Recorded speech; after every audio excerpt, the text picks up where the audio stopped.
One, two. Okay, there.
Good morning, good morning.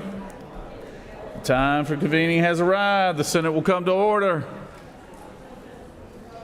I see our young Rules Chairman making his way to his desk. Questionable. Young is probably a questionable word. I feel young today, Mr. President. Having all these pages here makes me feel even younger. We've got a great group of pages here. I met half of them. I'm sure the other half are great. Out of Gay, Georgia, we have Brooke Barrington. Out of Jonesboro, we have Sanaya Boyd. From Ackworth, we have Kennedy Burris. From Atlanta, Gloria Campbell. From Marietta, Landon Campbell. From Canton, Jack Ford. From Hampton, Kayani Furch. From Decatur, Evan Graves. From Atlanta, we have Sidneth Gerton Causey. From Pearson, Madison Gurley and Savannah Gurley. From Ackworth, we have Ariana Hamner. From Marietta, Claire Hansard. From Atlanta, Morgan Jackson. From Atlanta, Maya Nino. From Marietta, Ariana Panthier. From Haddock, Addison Pettigrew. From Ellenwood, Ryan Scott. From Sandersville, Jacqueline Wilson. From Marietta, Jonathan Walensky. And from McDonough, we have Daniel Wright, who is the son of Gina Wright over in redistricting. Been there a long time. Glad to have you here on the floor with us. Y'all give these pages a big round of applause. We appreciate you being here to serve the great people of the great state of Georgia. Mr. President, this journal has been read and found to be correct. And the senator from the 26th would like to move that we forego the reading of the journal. Thank you, Senator. And we appreciate all the pages being here today. Thank you, the good-looking bunch back there. So we greatly appreciate it. Is there objection to dispensing with the reading of the journal? Chair hears none. The reading of the journal is dispensed with. Is there objection to confirmation of the journal? Chair hears none, and the journal is confirmed. All senators who have bills and resolutions to introduce, please bring them to the Secretary's desk at this time. First reading and references the Senate bills and resolutions. Mr. Secretary. Senate Bill 513 by Senators Dickerson of the 21st and others. A bill to be entitled an act to amend Chapter 2 of Title 20 and Chapter 5 of Title 40 of the OCGA. Education Youth. Senate Bill 514 by Senators Bearden of the 30th and others. A bill to be entitled an act to amend Chapter 2 of Title 21 of the Official Code. Senate Bill 515 by Senators Hickman of the 4th and others. A bill to be entitled an act to amend Part 9 of Article 6 of Chapter Finance. 2. Senate Bill 516 by Senators Howard of the 35th and others. A bill to be entitled an act to amend. Senate Bill 517 by Senators Howard of the 35th and others. A bill to be entitled an act to amend Chapter 1 of Title 35. Public Safety. Senate Bill 518 by Senator Stoll of the 48th. A bill to be entitled an act to amend Chapter 24. Insurance and Labor. Senate Bill 519 by Senators Anderson of the 43rd and others. A bill to be entitled an act to amend. Education and Youth. Senate Bill 520 by Senators Jackson of the 41st and others. A bill to be entitled an act to amend Article 2 of Chapter 7. Finance. Senate Bill 521 by Senators James of the 28th and others. A bill to be entitled an act to amend Economic Chapter Development. What was that? Senate Resolution 788 by Senators Jones II of the 22nd and others. A resolution recognizing and commending the city Public Safety. Senate Resolution 789 by Senators James of the 20th and others. A resolution creating the Senate Study Science and Technology. Mr. President, that completes the order. First reading references the House bills. House Bill 256 by Representatives Wiedauer of the 121st and others. A bill to be entitled an act to amend Chapter 5 of Title 49 of the Official Children and Family. House Bill 662 by Representatives Osteen of the 169th and others. Health and Human Services. House Bill 818 by Representatives Martin of the 49th and others. A bill to be entitled an act to amend Chapter 23 of the House Bill 956 by Representatives Corbett of the 174th and others. A bill to be entitled an act to amend Code Section 12-8-20. Natural Resources. House Bill 987 by Representatives Jones of the 25th and others, a bill to be entitled an act to amend Chapter 8 of Title 34 of the Official Code of Georgia annotated relating to employment security so as to provide for... Insurance and labor. House Bill 1022 by Representatives McDonald III of the 26th and others, a bill to be entitled an act to amend Title 40... Public safety. House Bill 1063 by Representatives Thomas of the 21st and others, a bill to be entitled an act to amend Article 1 of Chapter 3 of Title 46 of the Official Code of Georgia annotated. Regulated industries.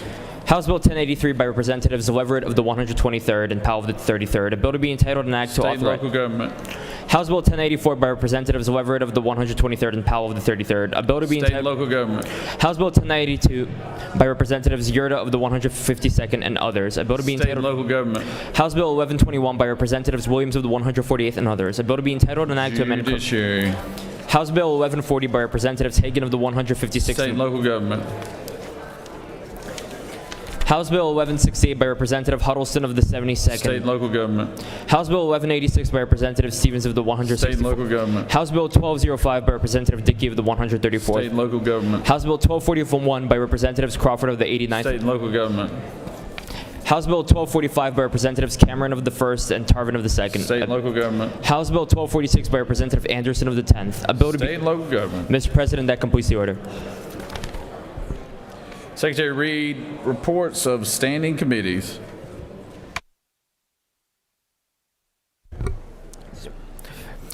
Mr. President, the Senate Committee on Appropriations has had under consideration the following legislation and has instructed me to report the same back to the Senate with the following recommendation. Senate Bill 392, due pass. House Bill 973, due pass by substitute. Respectfully submitted, Senator Tillery of the 19th District Chairman. Mr. President, the Senate Committee on Education and Youth has had under consideration the following legislation and has instructed me to report the same back to the Senate with the following recommendation. Senate Bill 487, due pass by substitute. Respectfully submitted, Senator Hickman of the 4th District Chairman. The Senate Committee on Regulated Industries and Utilities has had under consideration the following legislation and has instructed me to report the same back to the Senate with the following recommendation. Senate Bill 94, due pass by substitute. Senate Bill 458, due pass by substitute. Senate Bill 485, due pass. Senate Resolution 482, due pass by substitute. Respectfully submitted, Senator Calzert of the 46th District Chairman. The Senate Committee on Retirement has had under consideration the following legislation and has instructed me to report the same back to the Senate with the following recommendation. Senate Bill 11, due pass. Senate Bill 198, due pass. Respectfully submitted, Senator Williams of the 25th District Chairman. The Senate Committee on Rules has had under consideration the following legislation and has instructed me to report the same back to the Senate with the following recommendation. Pursuant to Senate Rule 2-1.10b, the Committee on Rules has referred the following legislation from the general calendar. House Bill 521 to the Committee on Rules. Respectfully submitted, Senator Brass of the 6th District Chairman. Mr. President, that completes the order.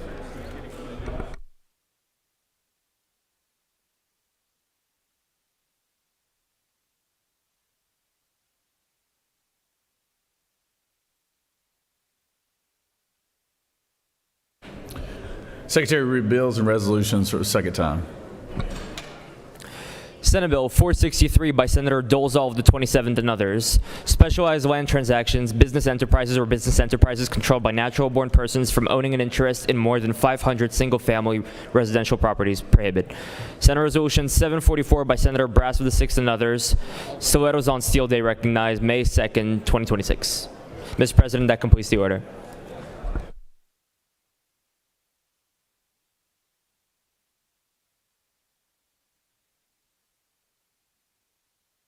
It is now time for the morning roll call.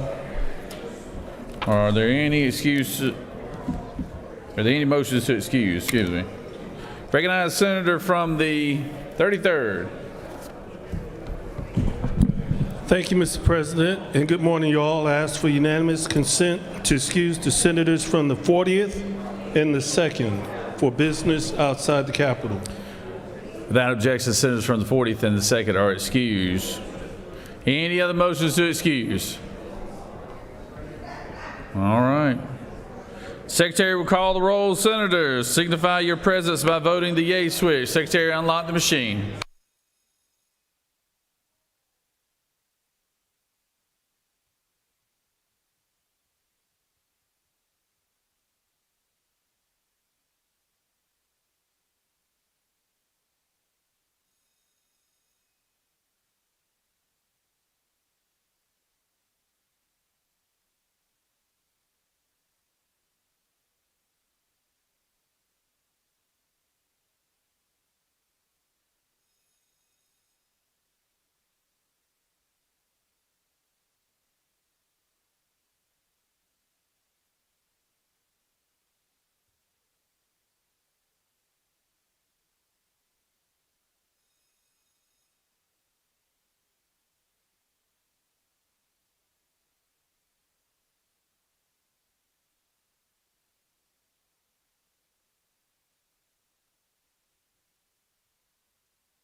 It is now time for our morning devotion. All senators, please take your seats and cease all conversation. I would ask that the doorkeepers secure the chamber at this time. We now recognize the Majority Whip, the Senator from the 29th, to lead us in our pledge and introduce our pastor of the day. Senator. Thank you, Governor. Colleagues, if you'll stand with me to pledge our American flag. I pledge allegiance to the flag of the United States of America and to the republic for which it stands, one nation, under God, indivisible, with liberty and justice for all. And now the Georgia state flag. I pledge allegiance to the Georgia flag and the principles for which it stands, wisdom, justice, moderation, and courage. Colleagues, I'm honored today to have the chaplain of the day. The chaplain of the day is Billy Andrews. Billy has served in the pastoral ministry for more than 3 decades. He earned both his bachelor's degree and master's degree from Liberty University. For the past 19 years, he has served as executive pastor of Southside Baptist Church in Warner Robins, Georgia, where he provides leadership in church operations, staff development, and ministry strategy for their 5 campuses. In addition to his ministry work, Billy has spent the last 3 years on the broadcasting team at Mercer University. He is the color commentator for Mercer football and provides play-by-play for women's basketball on ESPN+. Previously, Billy coached high school girls basketball at Central Fellowship Christian Academy in Macon from 2019 to 2022. Under his leadership, the team won back-to-back state championships, advanced to 3 consecutive Final Fours, and captured the NACA National Championship in 2021. The team's 50-game winning streak was ranked as the 4th longest active streak in the nation at that time, according to Max Preps. Billy has been married to his wife Christy for 27 years, and they have 3 children, Kellen and Emery and Gwen. And Gwen is the intern this session for the Majority Whip in the Georgia State Senate. So it gives me honor to welcome today and to introduce to you Pastor Billy Andrews. Well, good morning. So glad to be here. Appreciate the opportunity, Senator Robertson, for inviting me. It's a unique setting to be here, of course. And as an ordained Baptist minister, it's really hard not to take up an offering when you're up here, but I will refrain from doing that. And also, they said I had 5 minutes, so you're really asking for a miracle for a Baptist person just to go 5 minutes. But I am dedicated to doing that for you guys today. Well, we are all leaders in this room, and with having leadership capabilities and doing a lot of different things in leadership areas, it's really challenging to be a leader sometimes, especially in today's world. There's a lot of tension, there's a lot of burdens that you carry that I carry in our area of leadership. And I'm sure you've read plenty of leadership books, you listen to plenty of podcasts on leadership, but I want to take us into just a little bit of scripture today, and hopefully that will come to life in your heart and in your mind about something of leadership, about being a righteous leader. That doesn't mean a perfect leader, but a righteous leader. And this verse is found in Psalms 119, starting in verse 9. King David, we think, is the writer of this Psalms, and it's the largest psalm of the entire Bible. But it asks a question in verse 9 that's interesting. He says, as a leader in the context that we're going to read here, how can a young man stay on the path of purity? Now, let me pause here for a second. I look around this room. I don't see many young men, all right? I get that. I understand that. I wake up every morning and realize I'm not as young as I used to be, no doubt about it. But this is a context for all people to ask, how can we stay on the path of purity? And he answers very quickly, the psalmist does, by living according to God's word. Now, we live in a day and a time where it's fortunate that we get to choose, we get to learn, we get to accept whatever we want because we live in a free society, and that we never take for granted. But for somebody like me, whether it's intentionally or unintentionally, we've made the decisions to follow the Bible and the path that the Bible lays out. And being a righteous leader is about following through in God's laws. And in verse 10, this is how you do it when you want to be a righteous leader. He says, the first thing you do in verse 10 of chapter 119, I seek you with all of my heart. Now, this is written in the Old Testament. The word wholeheartedly, I seek you with my whole heart, all of my heart, is translated an undivided heart. It's translated a complete heart. It's somebody that knows themselves and knows what they believe fully, a whole heart. And you know this, and I know this as well. You can never have great victories when you're half-hearted in something. When you just put your toe in the water and you don't jump all the way in, you'll never succeed the way you want. You'll always have regret. And the Bible says if you're going to be a righteous leader, if you're going to be a man or a woman of purity, you've got to go after it with your whole heart. Now, I live in Warner Robins, Georgia. And so many of you are probably a lot like my neighbors. You're big Georgia Bulldog fans. And I respect that.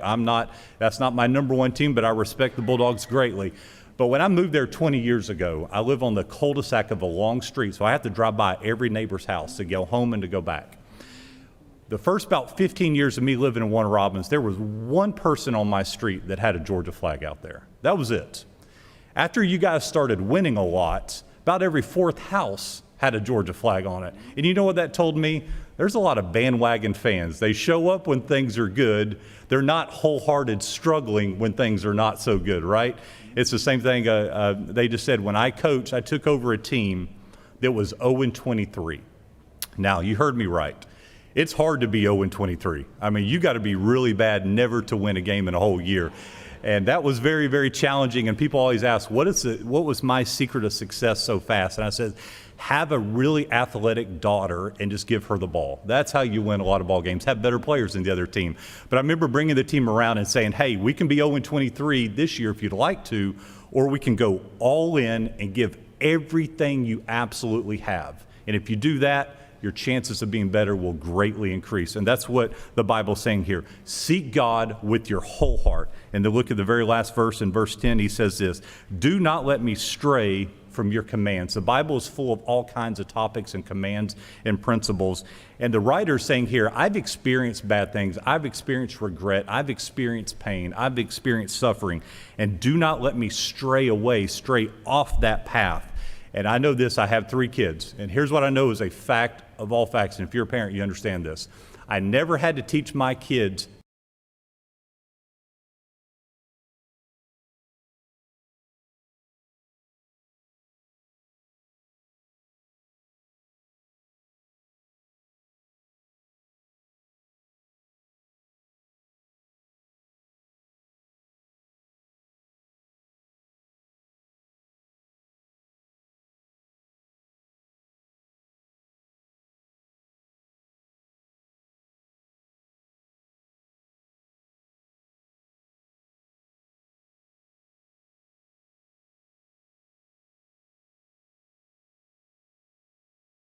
godly way, and we will lead people in the way that we are supposed to lead and follow God. Let's pray together.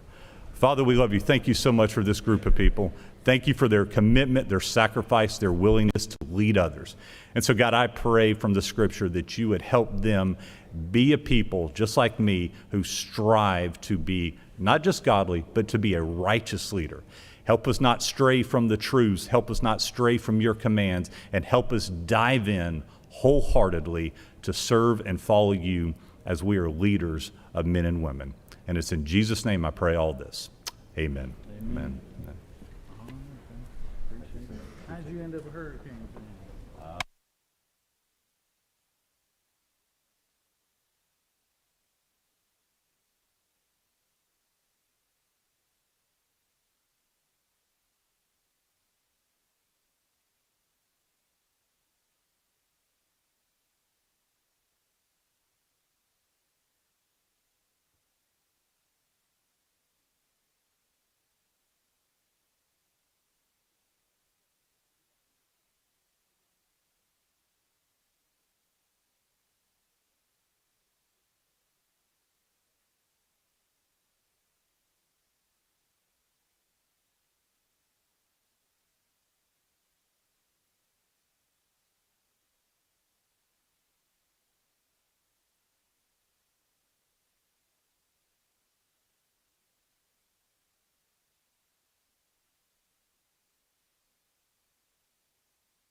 We're having to take a little pause right now, so everybody just kind of stand at ease. But while we're waiting on a few things to come in here for a couple of guests, I would like to recognize our realtors from all across the state of Georgia. Realtors Association is here today. Yeah.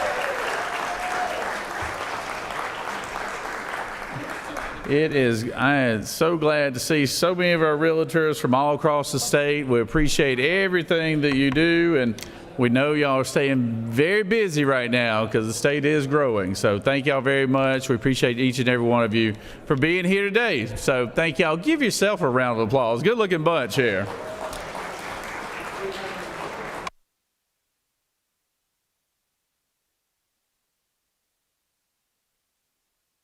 Recognize Senator from 31st.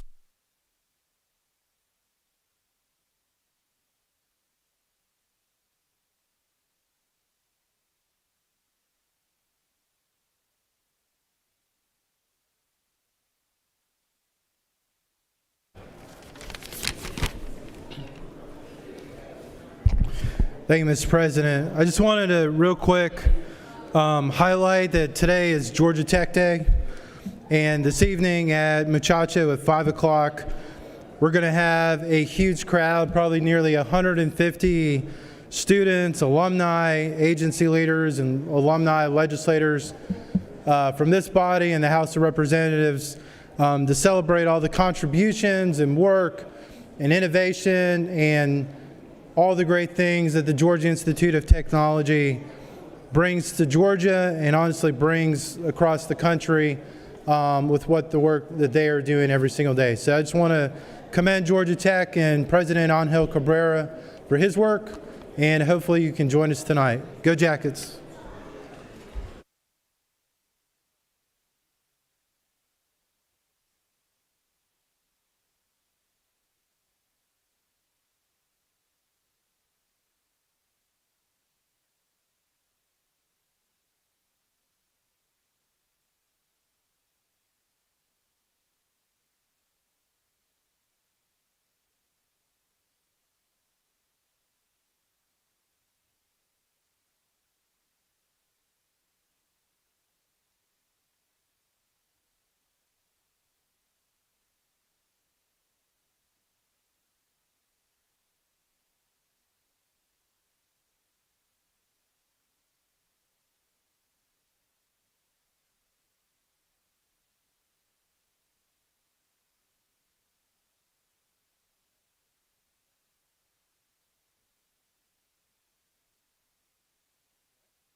We have some very special guests here today. Secretary, read the caption.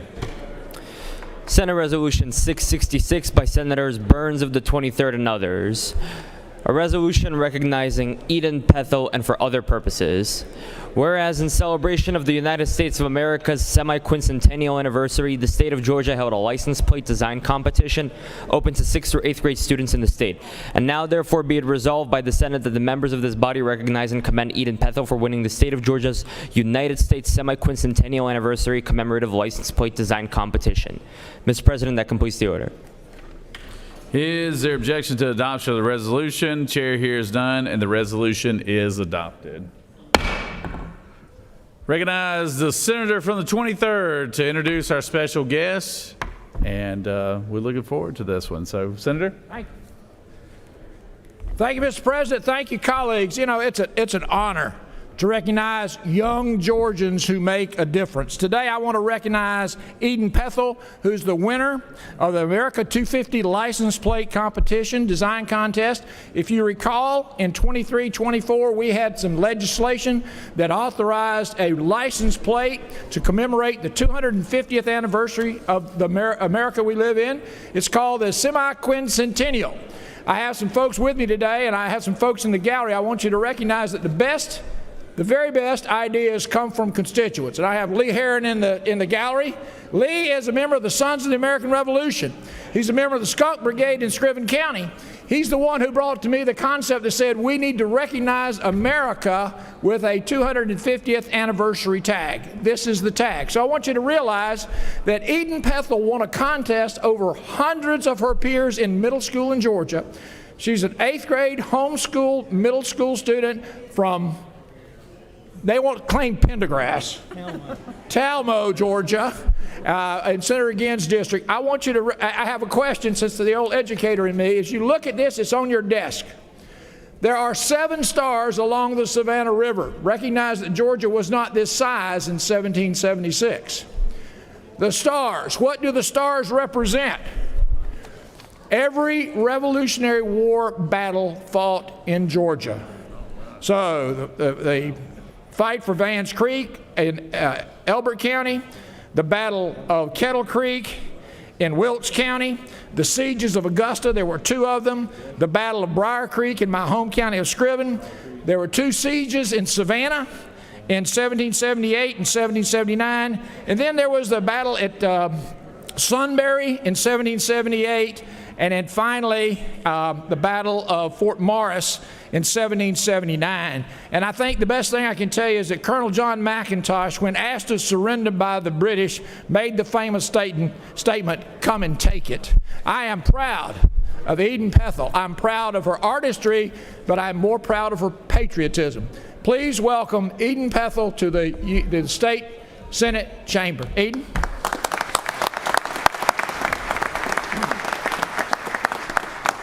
Thank you, Senator Burns and Mr. President. It's an honor to be a part of the celebration of America 250 in Georgia and to help teach Georgians about the American Revolution. Thank you. All right. Very good. Stand right here for a second. Stand right here. You can get this tag at your tag office today. It will be a default tag in Georgia for 5 years. It stands right there with the iconic Peach tag. Thank you for your attention and for your support. All right. Thank you. Good job.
We have some more folks we'd like to recognize and honor today.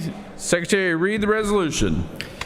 Senate Resolution 712 by Senators Ginn of the 47th and others. A resolution recognizing the 52nd anniversary of the Consulate General of Japan in Atlanta and for other purposes. Whereas the Consulate General of Japan in Atlanta has strengthened the cultural, political, and economic ties between the Southeast United States and Japan, and has worked to help and support Japanese citizens and companies in the Southeast. And whereas Georgia has become a model for welcoming Japanese companies to the Southeast, and the region has grown to become an indispensable part of the United States-Japan relationship.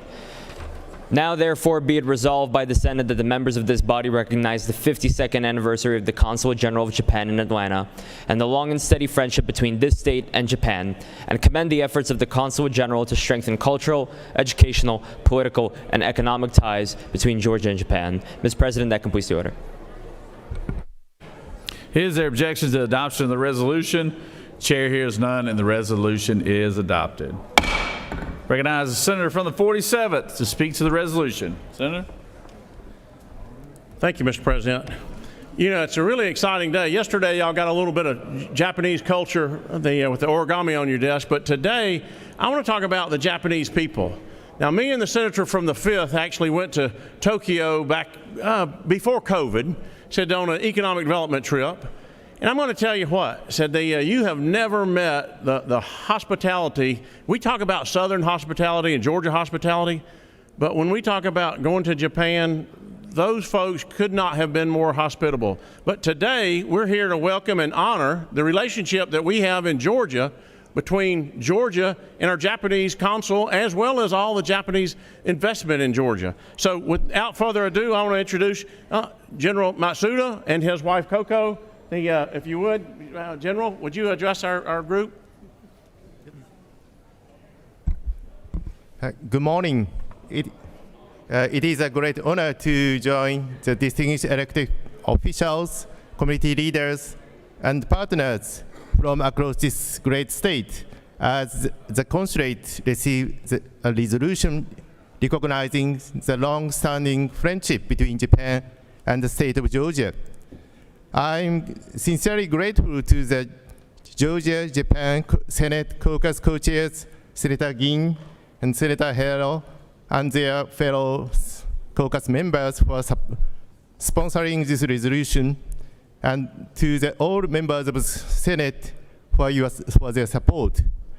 Your recognition reflects the enduring partnership between Japan and Georgia, one that has thrived for over 50 years. My wife Yoko and I arrived in Atlanta last October, and from the very beginning, we have been very warmly welcomed, and we have been deeply appreciate the dynamism and hospitality of Georgia.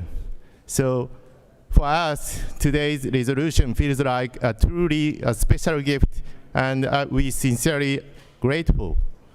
It is especially meaningful to celebrate this resolution on Japan Day, and I hope you are able to visit and stop by the company booth this morning. If not, I encourage you to visit the South Wing, where exhibition continue until noon. This occasion allows us to reflect on the depths of our strong relationship, not only through investment and trade, but through cultures, education, and shared values.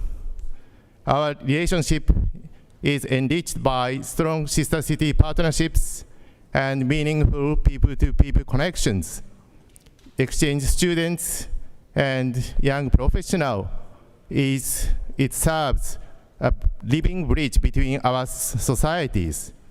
My office has partnered closely with universities, businesses, and organizations to advance the workforce development and to help create a strong pipeline of skilled talents.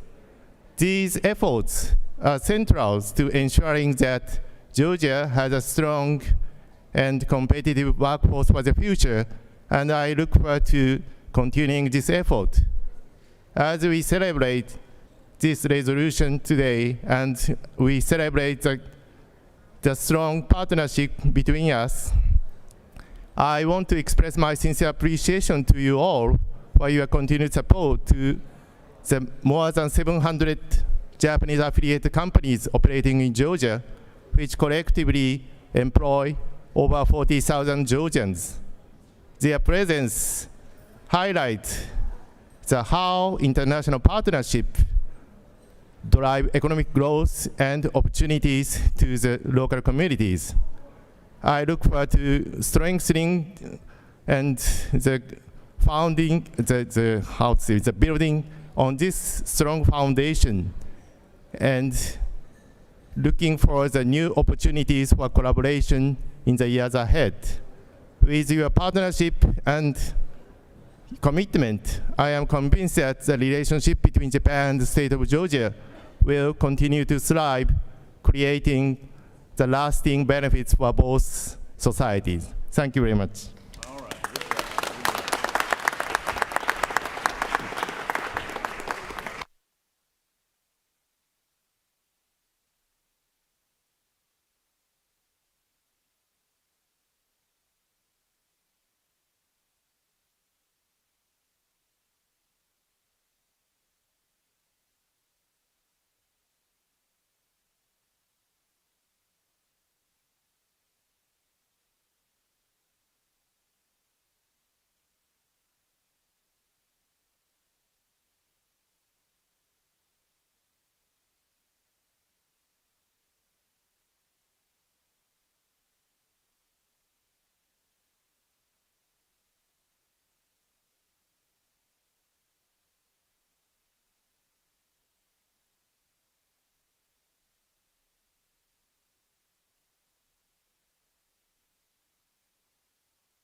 We have some realtors here today, and Secretary, read the resolution, please.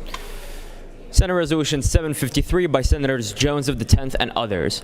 A resolution recognizing and commending Brianne Drake and for other purposes. Whereas as 2026 President, Brianne Drake has made history as the first black president of the Georgia Association of Realtors, which stands as a testament to her dedication to career excellence. And whereas as a highly distinguished industry professional, she has earned numerous awards and honors for her work, including being named Realtor of the Year in both 2011 and 2018 by the Metro South Association of Realtors, receiving the J.L. Christian Leadership Award in 2009 and 2011, and the President's Award in 2012. Now, therefore, be it resolved by the Senate that the members of this body recognize and commend Breanne Drake for her many remarkable contributions to the Georgia Association of Realtors and extend best wishes for continued success. Mr. President, that completes the order. Is there objection to the adoption of the resolution? Chair hears none, and the resolution is adopted.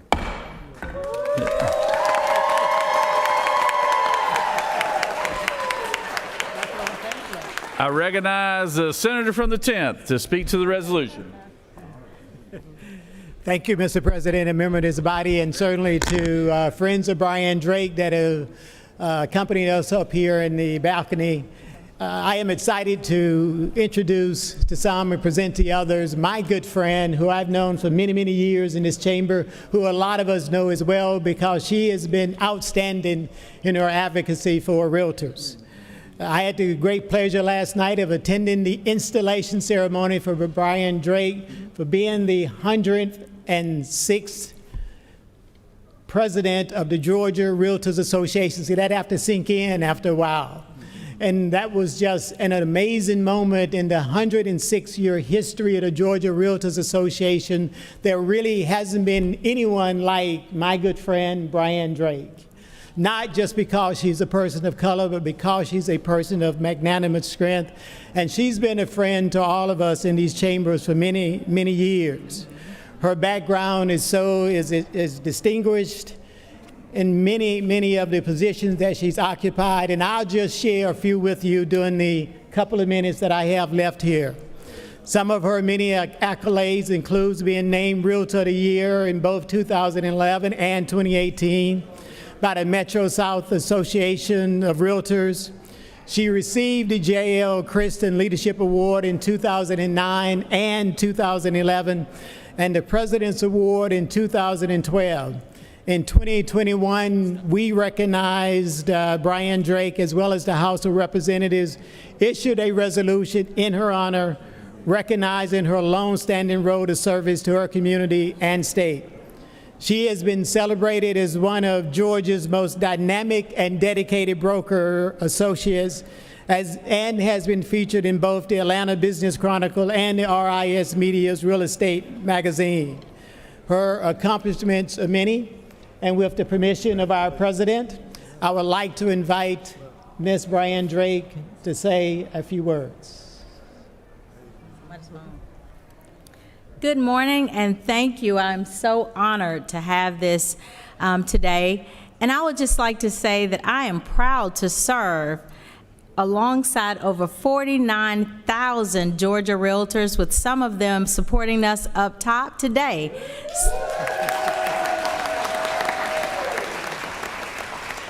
As Georgia Realtors, we are committed to expanding home ownership and protecting private property rights, and we are honored to work alongside our legislators and look forward to continuing a strong, healthy relationship and continuing to do well for our communities. So thank you so much, and I appreciate it, Senator. And you're joined by?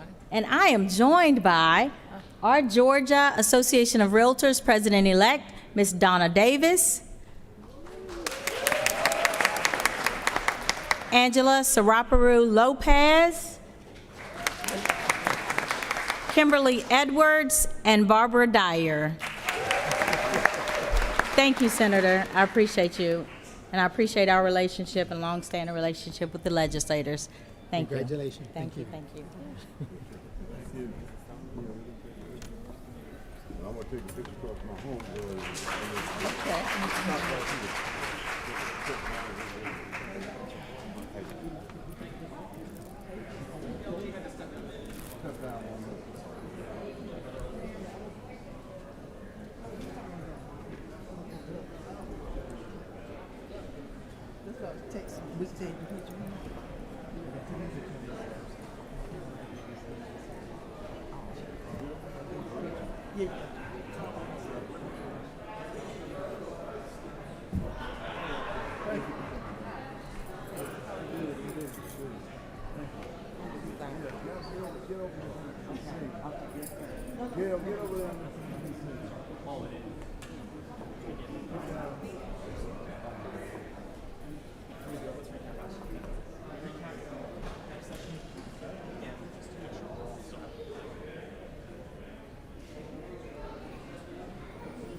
Yes, sir.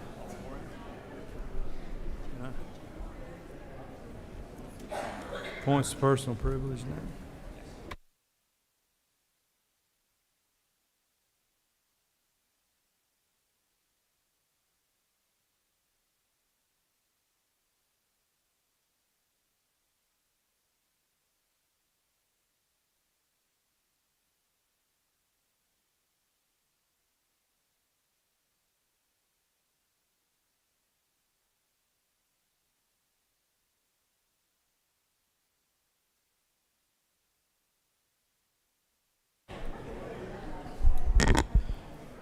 Are there any unanimous consents?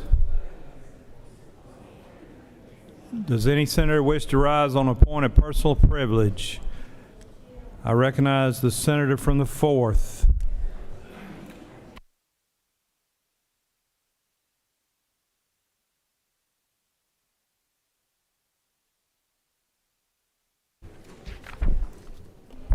Thank you, Mr. President. It's a true honor for me today to announce that today is Statesboro Bullitt County Day at the Capitol. And I want to tell you, we got a few people. We actually got about 20 people in the Capitol today from Bullitt County that's out meeting people and greeting people. Let me tell you who is here, other than Joanne, who many of y'all know, my wife, Chris Eldridge, which is county manager, Jan Moore, executive vice president of Geechee Technical College, economic development, Jennifer Davis, president of the Chamber of Commerce, Doug Lambert, right there, entrepreneur and on the Technical College System of Georgia board. Let me tell you a little bit about Bullitt County. Okay, in this Statesboro Bullitt County Day is presented by the Bullitt Engagement and Community Opportunities Network called Beacon. This group was formed whenever we first found out that Hyundai was coming. Hey, Senator. Yes, sir. Suspend just a minute. Let's give the senator your attention, please. Those that are exiting, we need you all to be quiet, please, and exit the chamber. Thank you. Thank you, Mr. President. Statesboro Bullitt County Day is presented by Bullitt Engagement and Communities Opportunity Network called Beacon, a collaborative platform designed to inform and empower the citizens of Bullitt County. Statesboro Bullitt County Day provides an opportunity to celebrate Bullitt County, the city of Statesboro, and the municipalities of Brooklet, Portland, and Register, as well as additional communities of Adabelle, Denmark, Hope You Like It, Ivanhoe, Nevels, and Leafield. Bullitt County was formed in 1796 as the 21st county in Georgia, named for Archibald Bullitt, the president and commander-in-chief in Georgia in 1776. The city of Statesboro was incorporated in 1803. Statesboro Bullitt County is home to Georgia Southern University and Eagle Nation, a nationally recognized public research institution, and a proud, passionate community of students, alumni, and supporters whose commitment to academic excellence, workforce development, and community engagement benefits the entire state. Many of y'all will know this statement I'm fixing. Georgia Southern is also the alma mater of our late, great Senator Jack Hill, senator from the 4th, longtime chairman of the Senate Appropriations Committee. And I will add that Senator Hill is the only portrait on the wall in the Senate Budget Office. That tells you how much respect this body had for Senator Hill, whose distinguished career and steadfast commitment to fiscal stewardship and public service left a lasting legacy on the state of Georgia. And of course, who his wife, Ruth Ann Hill, was a longtime educator and always by his side. Let's talk about Geechee Technical College, with renowned programs in healthcare, business, manufacturing, and other professions, have worked along with Bullitt County Schools to provide training for its students' success. The economic development partners in Statesboro, Bullitt County have worked together to recruit jobs and investment, support businesses and commercial growth, enhance and grow Statesboro downtown, and successfully market the community as a tourist hub in southeast Georgia. Bullitt County continues to be among the most successful agricultural counties in the state, with a long history of farming and agricultural business. And I will add this, Joanne has heard me say so many times, my goal as a member of Bullitt County, or our goal as a member of Bullitt County, I always wanted our children in Bullitt County to have an opportunity to stay in Bullitt County for a job if they wanted to stay. And we have now, with the growth of Bullitt County, with the manufacturing jobs, a lot of them created through the Hyundai. Many of our students and many of our children now have the opportunity to stay in Bullitt County. Now, if they want to leave Bullitt County, I want it to be their choice to leave and not the choice that we don't have the jobs for them. So, Mr. President, I thank you for the time, and I'll yield the well. Thank you, Senator.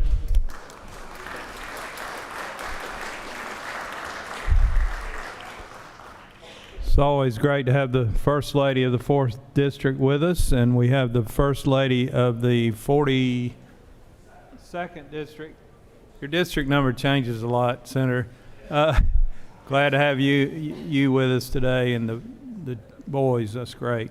All right, I recognize the Senator from the 7th for a point of personal privilege.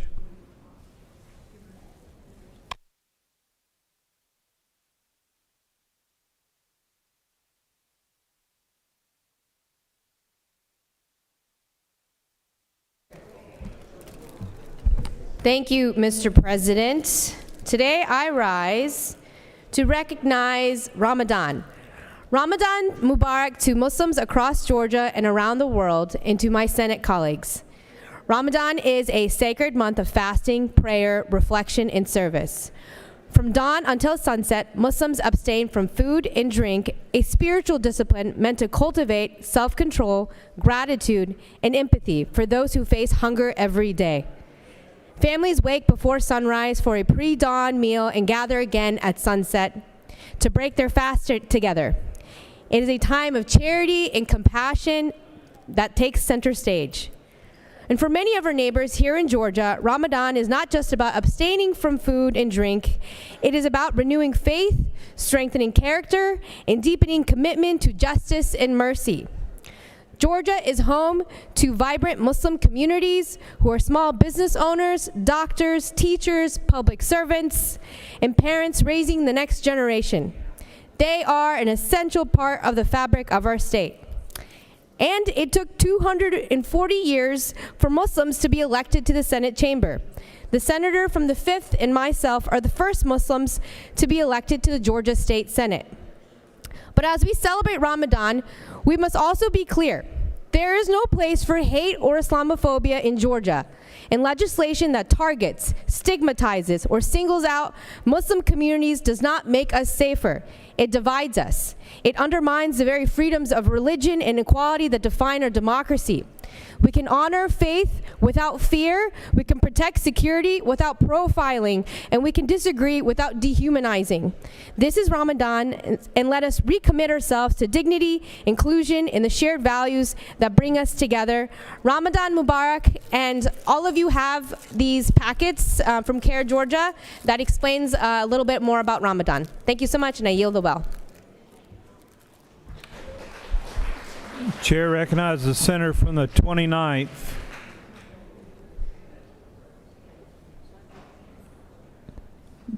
Chair recognizes the senator from the 29th for a point of personal privilege.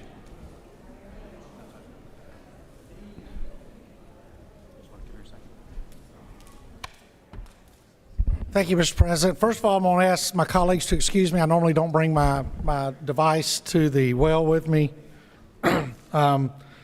But many times we pass legislation out of this chamber and out of the General Assembly, and we never see it again. We never necessarily realize the impact that it has.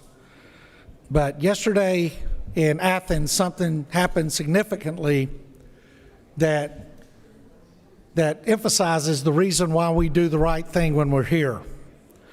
Back in April of 2023, a friend of this General Assembly, Scott Turner, met with myself and Representative Houston Gaines from over in the House with some concerns he had about how difficult it was to have cold cases re-examined here in the state of Georgia, and the impact it had on families whose loved ones had been lost, had been murdered. And so myself and Representative Gaines got together, and working along with Scott, we created a piece of legislation that got to be known as the Coleman-Baker Act. And the reason it was called the Coleman and Baker Act, it was the last names of two young ladies who had been murdered here in Georgia and whose cases had gone cold.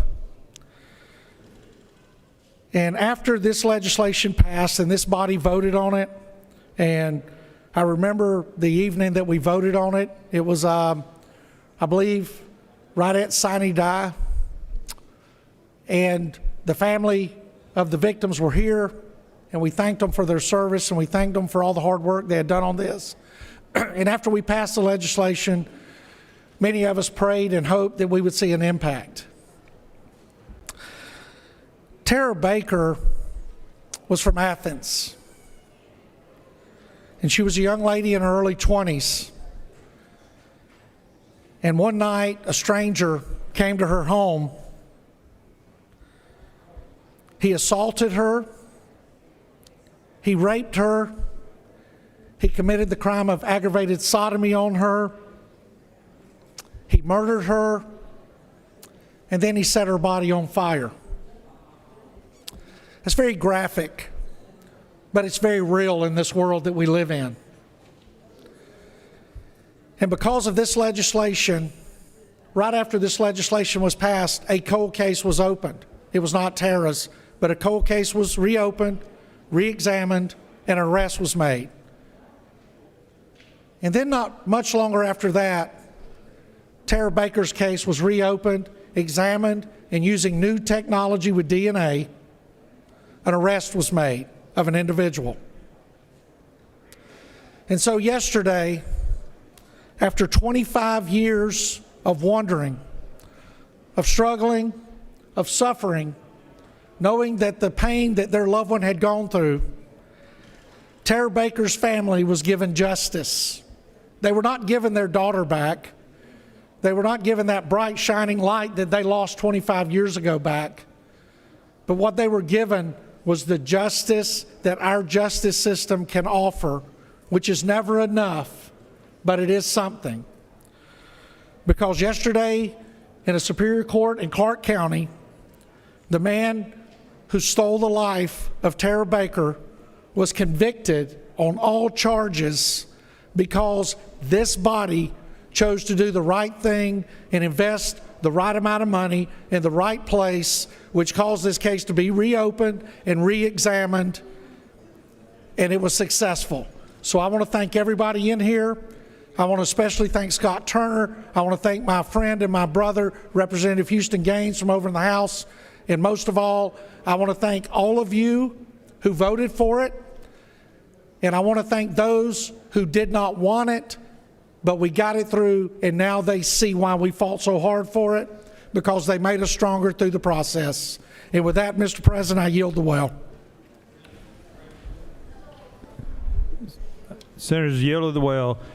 Chair recognizes the senator from the 11th.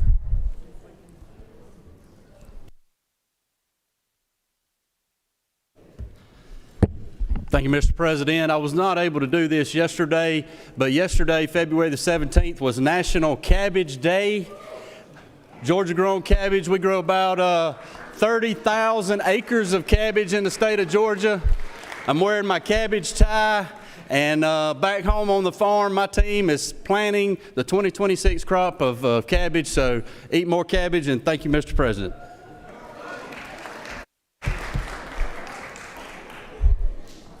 We appreciate the hard-working Georgia farmers that put delicious food on our table, so thank you for pointing that out. Chair recognizes the senator from the 9th for a point of personal privilege.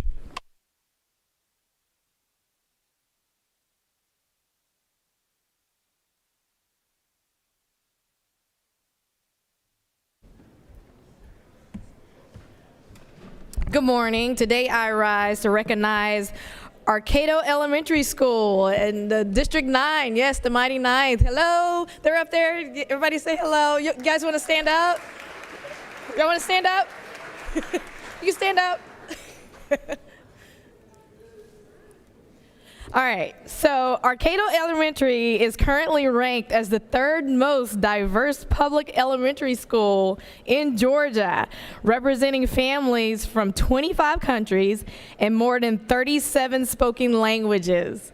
This distinction reflects the school's strong commitment to fostering an inclusive and supportive learning environment.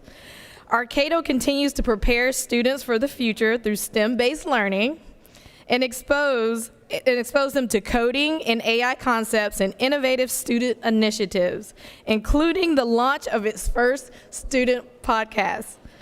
This school's emphasis on leadership, student engagement, and family involvement contributes meaningfully to both the student development and the broader community.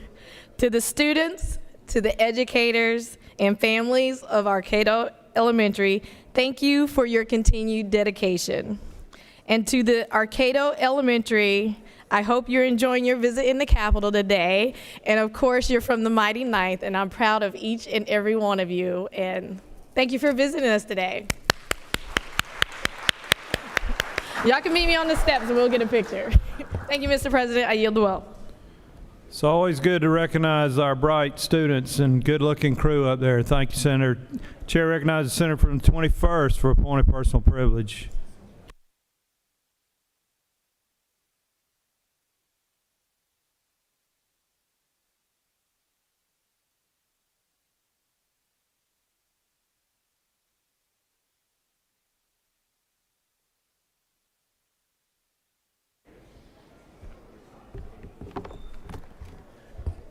Thank you, Mr. President. Good morning, colleagues. Today, in honor of Black History Month, we gather to honor the life and legacy of an extraordinary American, a businessman, leader, patriot, and a man of deep conviction whose life story embodies the promise of the American dream, Mr. Herman Cain. Born in Memphis, Tennessee, and raised in Atlanta, Herman Cain came from humble beginnings. The son of a chauffeur and a cleaning woman, he was taught early the values of faith, hard work, personal responsibility, and perseverance. Those values shaped not only his career, but his character. Herman Cain rose to national prominence in the business world through talent, discipline, and fearless leadership. As CEO of Godfather's Pizza, he took a struggling company and transformed it into a profitable enterprise. His success was not accidental. It was the result of vision, accountability, and a relentless belief that problems are meant to be solved, not accepted. Before that, he served as chairman of the board of the Omaha branch of the Federal Reserve Bank of Kansas City, where he brought a businessman's perspective to economic policy discussions. He believed that free enterprise, limited government, and opportunity were the true engines of prosperity in this nation. Many Americans came to know Herman Cain during his campaign for president of the United States in 2012. Though he did not win the nomination, he won something perhaps even more enduring: respect. He entered the race not as a career politician, but as a citizen leader who believed our country deserved bold ideas and straightforward solutions. His 999 tax reform proposal sparked a national conversation about fairness, simplicity, and economic growth. But beyond the titles and accomplishments, Herman Cain will be remembered for his spirit. He was optimistic in the face of adversity. After surviving stage 4 cancer against long odds, he often spoke about faith and resilience. He credited his strength to God, to his family, and to the belief that every setback can be overcome with determination. Herman Cain understood something fundamental about America, that it is not defined by where you start, but by what you're willing to work for. He believed in empowering individuals, not expanding dependency. He believed in personal responsibility, not excuses. And he believed in the greatness of this nation and its people. His life reminds us that leadership is not confined to elected office. It's found in boardrooms, in communities, in churches, and in homes. It is found wherever someone is willing to stand firm in their convictions and serve others with integrity. As we reflect on his legacy, may we remember Herman Cain, not only for what he achieved, but for what he represented: courage, faith, entrepreneurial spirit, and an unshakable belief in the American dream. May we honor his memory by striving for excellence, speaking boldly, and loving this great nation as he did. Mr. President, I yield the well. Thank you, Senator. Does any other senator wish to rise on a point of personal privilege? Chair recognizes the senator from the 27th.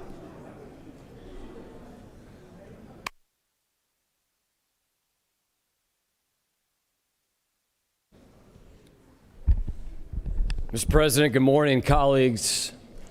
It is time for the state of Georgia and its election board to do what we called for and allowed for in Senate Bill 202 and appoint a new election supervisor for Fulton County.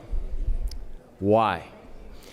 If we put aside everything that happened in 2020 for a second, if we ignore the double scan ballots, if we ignore the missing ballot images, if we ignore all of the violations in law that happened in Fulton in 2020, and we look at what happened in 2024 and 2026, there is still more than enough reason and more than enough violations of Georgia state law to initiate the takeover. At the end of early voting in 2024, Fulton County announced that they would continue taking ballots. And myself and a number of senators drove down over the weekend after early voting had ended and watched Fulton County refuse to allow the state-required election observers into the room where they were accepting ballots in direct violation of Georgia law. Secondly, I recently traveled around Fulton County and visited a number of locations where citizens are still registered to vote. We assume they're citizens, are still registered to vote in illegal locations all over Fulton County. Dozens of people registered to vote at UPS stores, empty parking lots, abandoned buildings, homeless shelters that have been closed for a decade, all in violation of Georgia law. But lest you believe that Fulton County is a fair arbiter in the way that they conduct their elections, I would lastly point you to the partisan makeup of their election board. You see, under Georgia law, counties are required to have Democrat members of local election boards and Republican members of election boards. And in Fulton County, the way their election board is supposed to be structured is one individual appointed by the chairman of the Board of the County Commissioners, which I think we could safely assume we could say would be a Democrat, 2 members appointed by the local Democrat Party, and 2 members appointed by the Republican Party. That's the rule, that's the law. But Fulton County doesn't care about rules and laws. Fulton County likes to make it up as they go along. So since summer of last year, Fulton County has refused to seat and confirm the nomination of one of the Republican nominees to the Fulton County Election Board. They have been ordered to do so by judges multiple times. They have been fined $10,000 a day. But Fulton County, they don't care about the rules and the laws. They still refuse to seat the Republican individual to the state election board. They have now gone to court to fight the plain reading of the law simply because they don't like who the Republicans appointed. Mr. President, we've seen the shenanigans of 2020. We've seen broken laws in 2024. We've seen gross negligence in the maintenance of the voter rolls. And unfortunately, it is now time for the state election board to step up and step in and begin the process of replacing the election superintendent in Fulton County. Senators yielded the well. Chair recognizes a senator from the 38th for a point of personal privilege.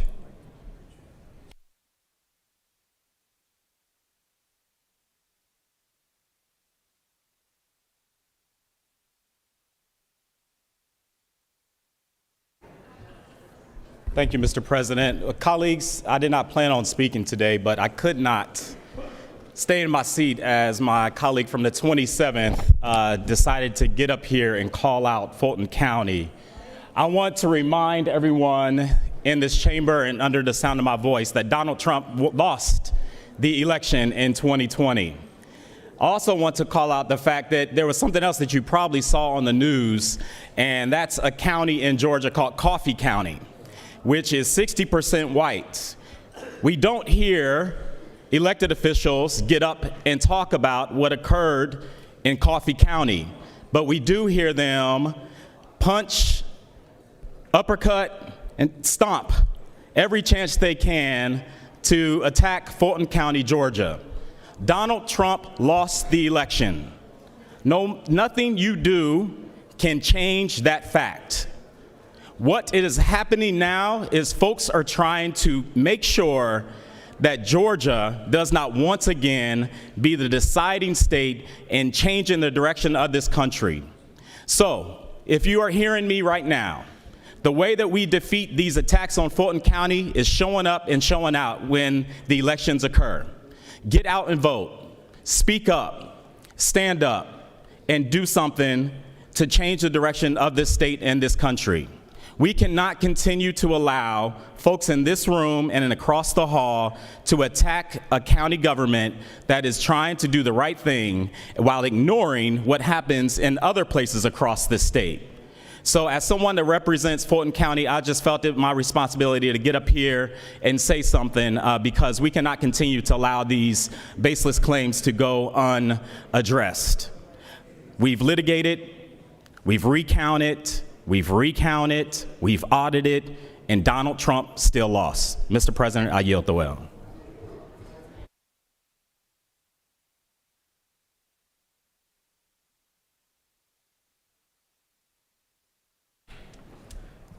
Does any other senator wish to rise on a point of personal privilege? Seeing Senator, you're allowed one per session, per day. Sorry. All right, we're going to move on. Senator from the 31st, what purpose do you rise? You wave. Y'all don't make this harder than it is for me, please. You have before you a consent calendar of privileged resolutions. Does any senator wish to remove a resolution from the consent calendar? Is there objection to the adoption of the resolutions on the consent calendar? The chair hears none, and the resolutions on the consent calendar are adopted. Are there any motions to withdraw and commit?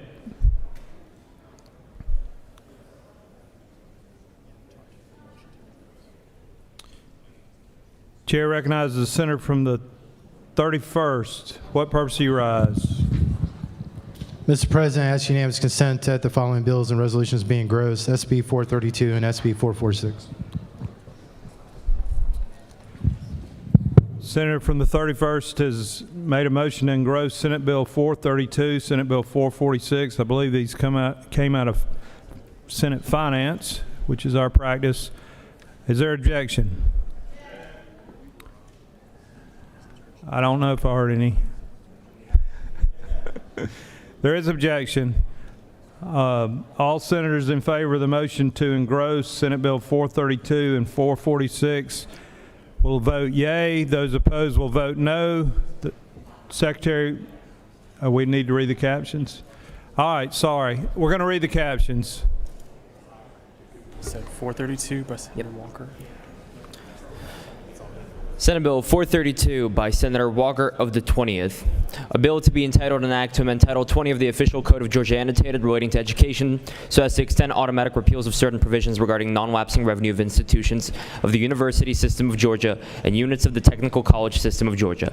To amend Title 50 of the Official Code of Georgia Annotated relating to state government so as to extend automatic repeals of certain provisions regarding writing off small amounts due to the state. To provide for related matters, to provide for an effective date to repeal conflicting laws, and for other purposes. Senate Bill 446 by Senator Dixon of the 45th, a bill to be entitled an act to amend Chapter 2A of Title 20 of the Official Code of Georgia Annotated relating to student scholarship organizations, so as to provide for the state of Georgia to participate in the federal tax credit program for contributions of individuals to scholarship granting organizations, to provide for legislative intent, to provide for rules and guidelines, to provide for definitions to make conforming changes, to amend Code Section 48-7-29.16 of the Official Code of Georgia Annotated relating to tax credits for contributions to student scholarship organizations, so as to make a conforming change to provide for related matters, to provide for an effective date and applicability, to repeal conflicting laws, and for other purposes. Mr. President, that completes the order. Senate will stand at ease.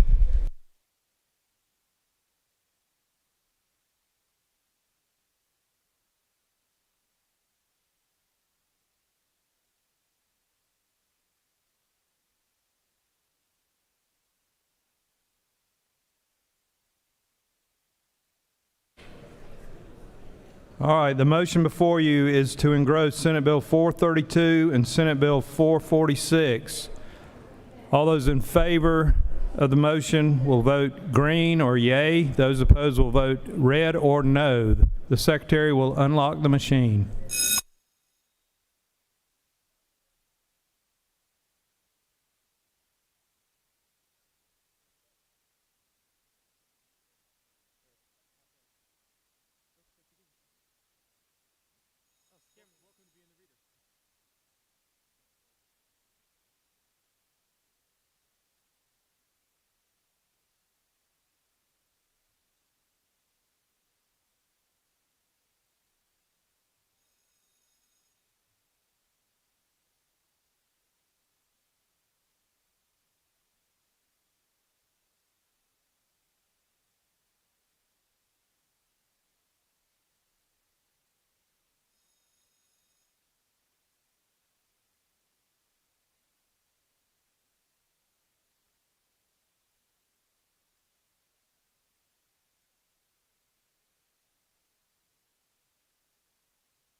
On the motion to engross Senate Bill 432 and Senate Bill 446, the yeas are 30, the nays are 21. The vote, having met the constitutional requisite amount, is passed.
All right, we're back to order.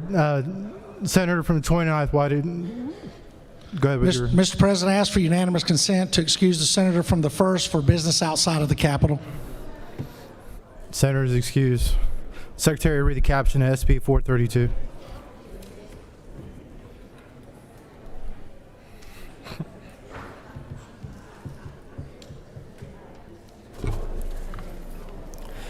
Senate Bill 432 by Senator Walker of the 20th.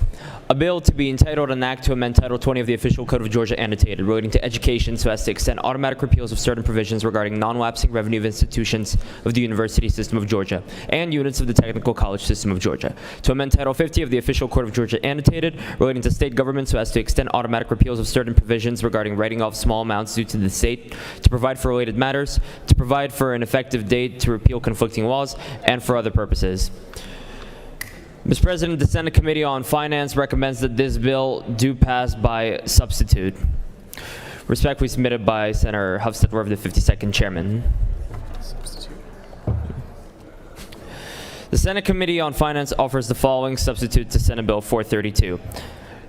A bill to be entitled an act to amend Title 20 of the Official Code of Georgia Annotated relating to education so as to extend automatic repeals of certain provisions regarding non-lapsing revenue of institutions of the University System of Georgia and units of the Technical College System of Georgia.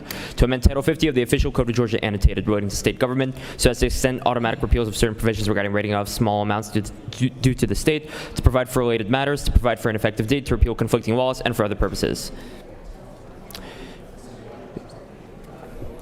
I recognize the Senator from the 20th District to speak to SB 432.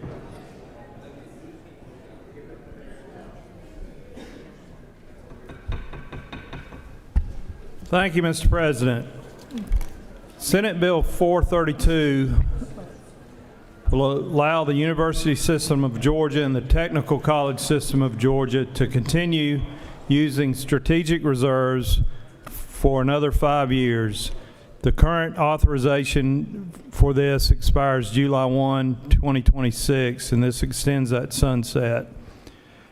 Strategic reserves refer to the ability to carry forward or move all or a portion of unexpended revenues beyond the fiscal year for which it was originally earned. Typically, these funds not expended by state agencies within a fiscal year would lapse. But this was first allowed in 2003 for the University System of Georgia. It was extended in 2005, again in 2007, where the Technical College System of Georgia was added, then again in 2009, 2013, 2015, and the last time it was extended was in 2021, which extended it, as I said, through the end of this fiscal year. Strategic reserves are made up of tuition funds, indirect cost recovery, technology fees, and departmental sales and service. And the idea behind this is that these are really, earned funds by the university system or the technical college system. And the initial thinking, and the thinking still today, was we don't want the university presidents or the technical college presidents to be under a use it or lose it mentality where they feel like they've got to expend all of their funds before the end of the fiscal year or they will lose them. That does not promote kind of a business operation or business philosophy in operating these schools, and it's not, in my view, a good way to be good stewards of the taxpayer assets. It also gives them flexibility for unexpected things like a major HVAC system going out. They would have some reserves to be able to fund that. Or a good example that the senator from the 23rd gave was a lot of these universities and technical college systems have parking facilities for their students and visitors, and to fund these parking facilities, they charge a fee to park, and obviously they have to maintain these facilities and improve them over time, and if they didn't have the ability to carry forward some funds, they wouldn't ever be able to have the money to do that. So it keeps them from having to come to the legislature for small capital projects. Also, like especially Georgia Tech, University of Georgia, but others have contracts with the federal government, like the Department of Defense, or they do continuing education work for the private sector, and they get fees in for that, and they're able to reinvest that money into their facilities or into technology or into programming. This bill passed out of the Senate Finance Committee unanimously. It is a way to allow our Technical College System of Georgia and University System of Georgia to operate more with some business principles in their operation. I'll just go through the sections of the bill. Section 1 extends the sunset for the University System of Georgia. Section 2 extends it for the Technical College System of Georgia. Section 3 allows them to continue the ability to write over write off uncollectible amounts up to $3,000. And what this is I'm told is oftentimes, let's say a student is there on a Pell Grant and they drop out, and the university system or the technical college system endeavors to try to collect this money. But if they aren't able to write it off, they have to keep it on their books as an outstanding receivable. This allows them to, on small amounts of money, write it off. They still will continue their collection efforts, but it just keeps their books clean. Section 4 says it'll be effective upon the signature of the governor, and Section 5 repeals all conflicting laws. I think I've explained the bill well, but I'm happy to answer any questions if there are any, Mrs. President. Are there any questions? I ask for your favorable consent. Senator, you have one question. Second, Chair recognizes, I'm sorry. You have no further questions. I ask for your favorable consent on Senate Bill 432. Thank you, Mr. President. I'll yield the well. Chair recognizes the senator from the 23rd.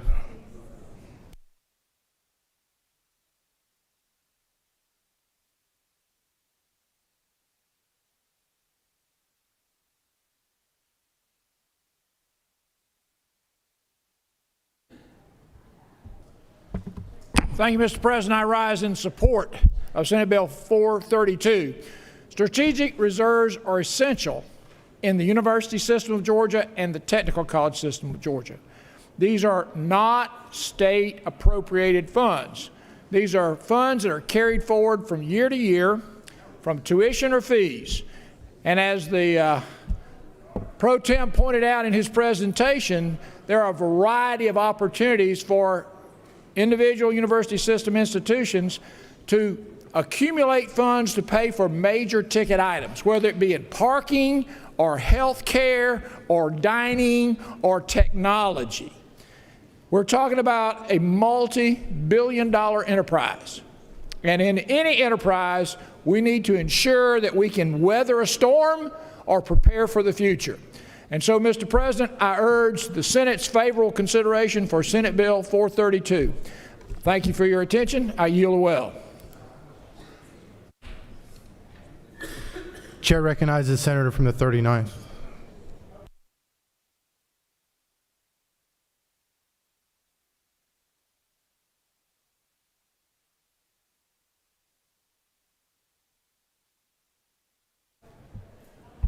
Thank you, Mr. President. Colleagues, I also rise today in support of SB 432 because at its core, this bill is about something we talk about often in this chamber, flexibility and paired with accountability. We all know our public colleges and universities, our technical system, are engines of opportunity that educate our workforce, power innovation, and anchor communities across the state. But like any large institution operating in a rapidly changing environment, they need the ability to respond to real-time pressures and opportunities, and that's what SB 432 recognizes. Rigid structures can sometimes create inefficiencies that force our institutions to delay projects, miss savings opportunities, or make short-term decisions that cost more in the long term. At a time when families are thinking carefully about affordability and value, we should want our higher education and technical college system operating at peak efficiency. This is a practical bill. Our higher education system is one of our greatest assets, and SB 432 gives it the tools to operate with the same level of strategic discipline we expect in every other sector. For those reasons, I respectfully ask for your favorable consideration of SB 432. Thank you. I yield. Does any other senator wish to speak for or against the measure? The chair hears none. Is there objection to the previous question being ordered? The chair hears none, and the previous question is ordered. Pursuant to the Senate rule, Senator from the 20th, do you want to close debate? Wait. The question on the adoption of the committee substitute, is there objection to the adoption of the committee substitute? Hearing none, the committee substitute is adopted. Is there objection to agreeing to the report of the committee, which is favorable to the passage of the bill? The chair hears none. The report of the committee is agreed to. Is there objection to the main question being ordered? The chair hears none, and the main question is ordered. The question on the passage of the bill by substitute. All those in favor of the bill will vote yea. Those opposed, nay, and the secretary will unlock the machine.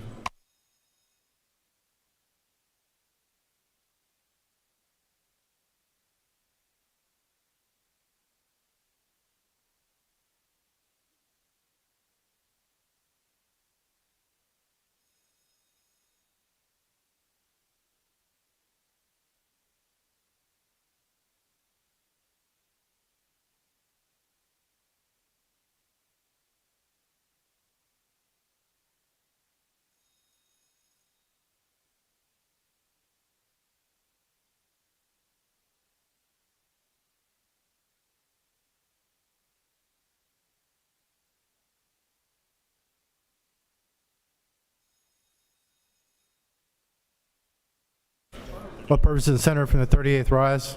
Parliamentary inquiry. State your inquiry. Is it not true that the gentleman from the 31st wished that the lieutenant governor would go back into his office so he could stay up there a little longer? That's for each and every senator to decide. On the passage, the yeas are 47, the nays are 0. This bill has received the requisite constant majority, therefore passed by substitute.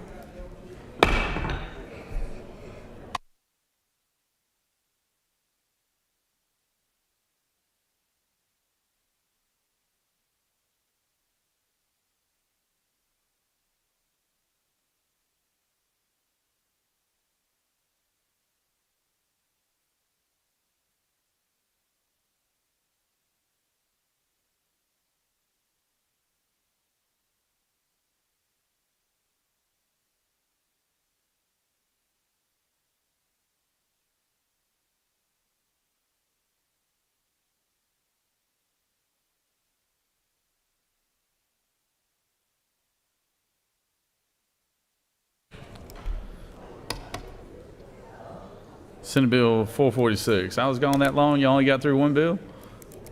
Come on, quarterback. Secretary reads Senate Bill 446. Senate Bill 446 by Senator Dixon of the 45th.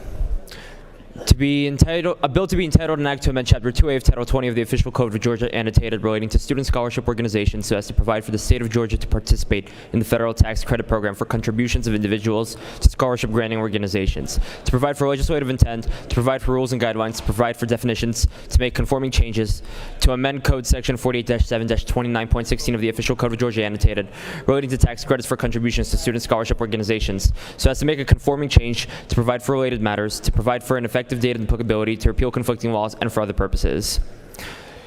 Mr. President, the Senate Committee on Finance recommends that this bill do pass, respectfully submitted by Senator Hofstadter of the 52nd Chairman. Mr. President, a minority report has been filed. That completes the order. Recognize the senator from the 45th.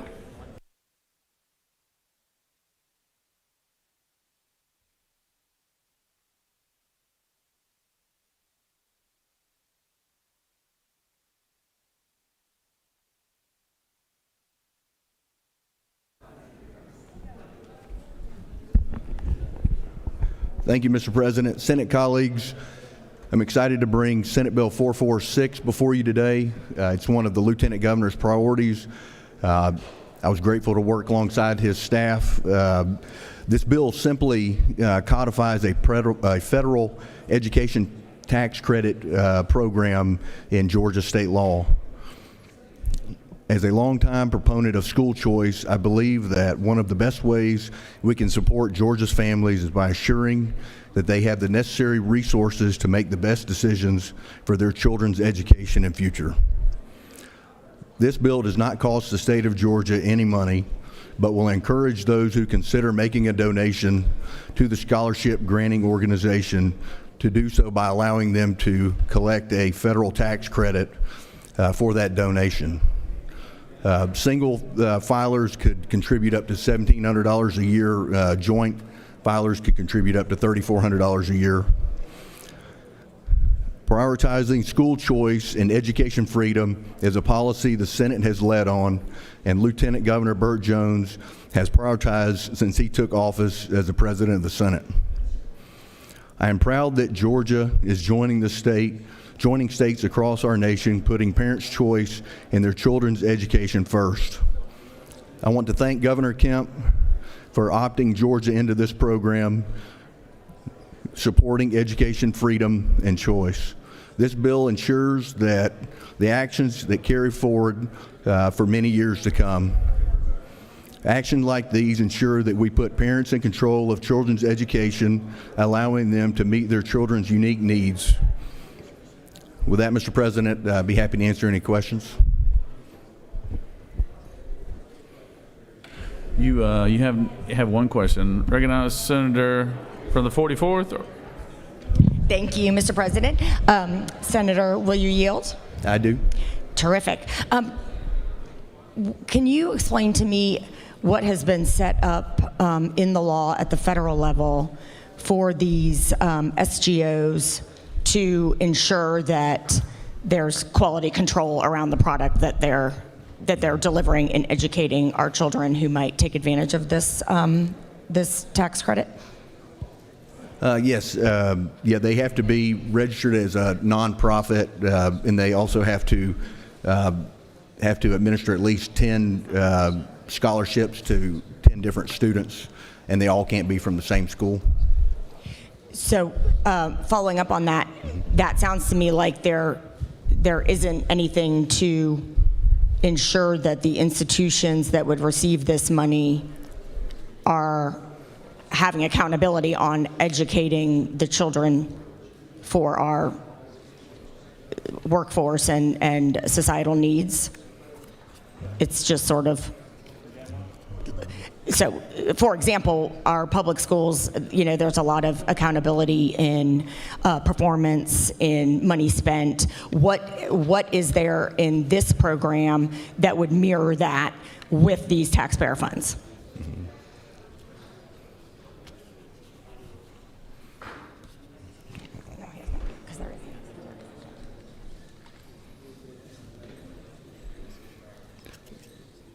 Yeah, so it's governed, and the United States Secretary of Treasury will they will provide a code section and rules and regulations for that. Thank you. Can I ask a couple more questions? Will the gentleman yield? What's for that? Another question or two? Sure. Terrific. Thank you. It's my understanding that the institutions receiving the money do not need to be accredited. Is that your understanding as well? That's correct. So they don't need to be accredited. Okay. Does that cause you any concern? It just seems really strange to have no accountability and no accreditation for No, they do have taxpayer accountability. money. They do have accountability, and it's not taxpayer money. They're making donations. There's no. I'm sorry, I couldn't hear you. It's so loud in here. Could you repeat that, Mr. Chairman? I said you mentioned taxpayer money. This is folks that are donating to these scholarships, and they're receiving a federal tax credit for it. Right, which I sort of equate, right? It's money that would come in. So basically you're saying it's a backdoor way of avoiding accountability then, because you're running it through an organization that would not have to be subject to the same accountability rules as the public schools. Is that what you mean? All this is another option for parents to control their choice of school for their children. And there's many options in our state, not only public schools.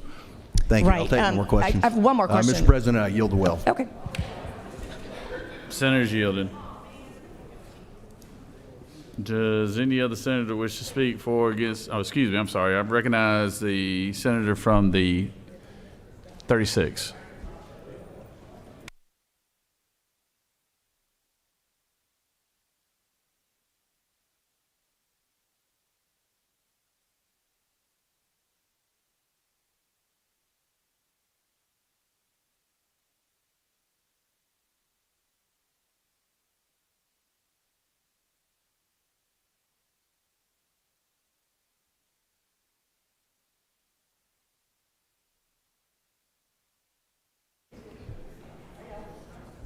Thank you, Mr. President.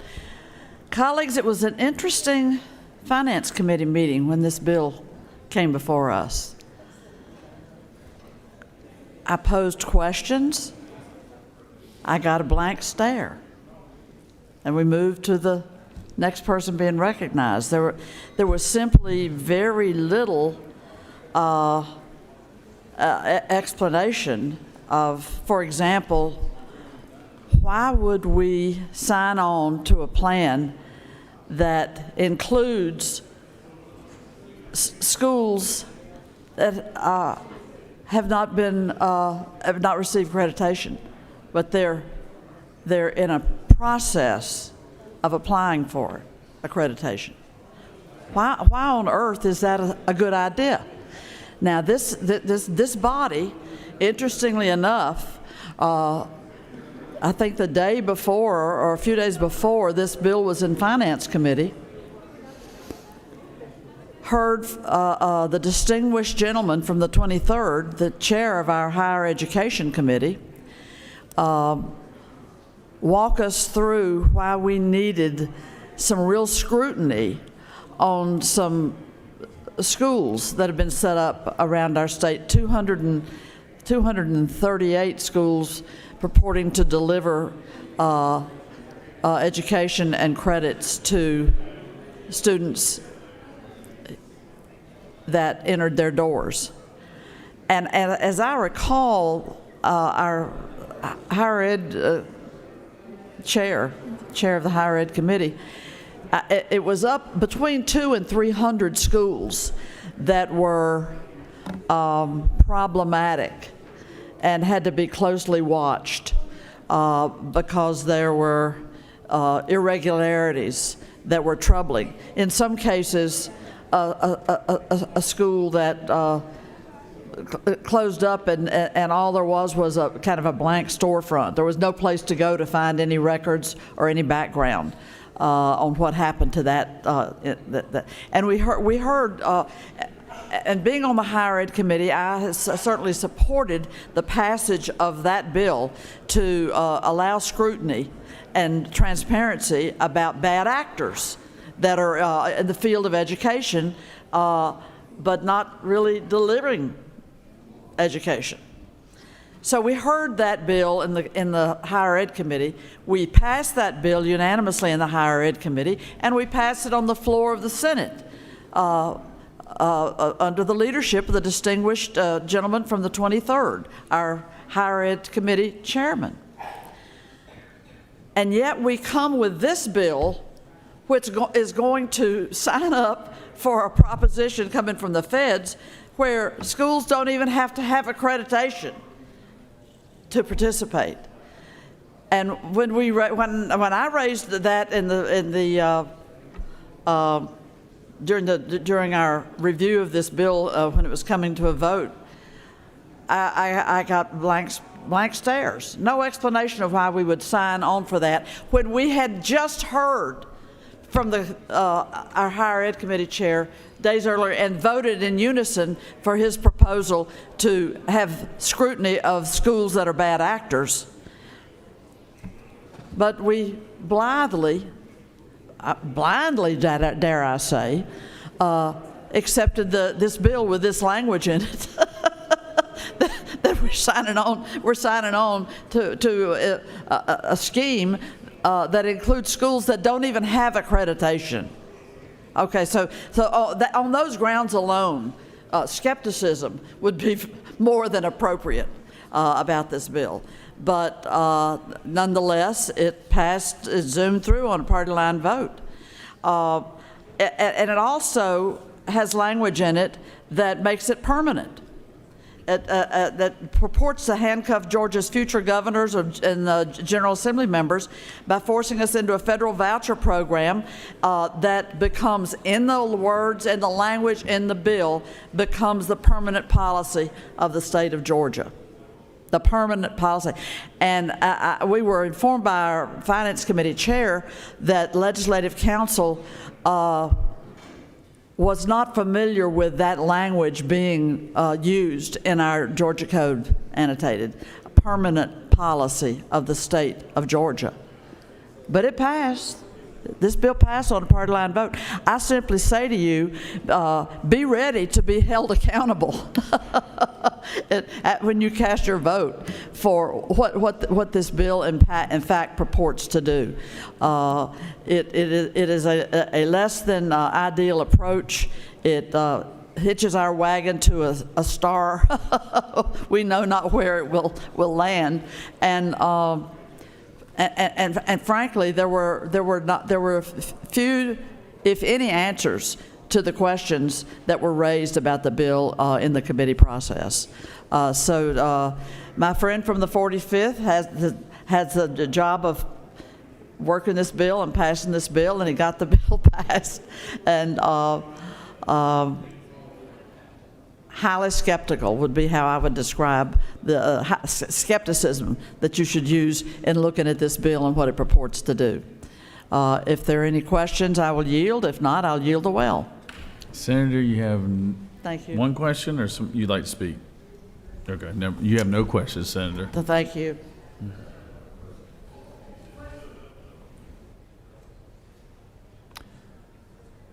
Recognize the senator from 37th.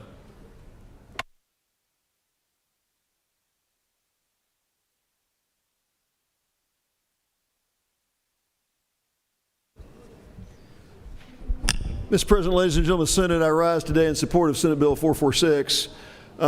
There's a reality that exists across our communities.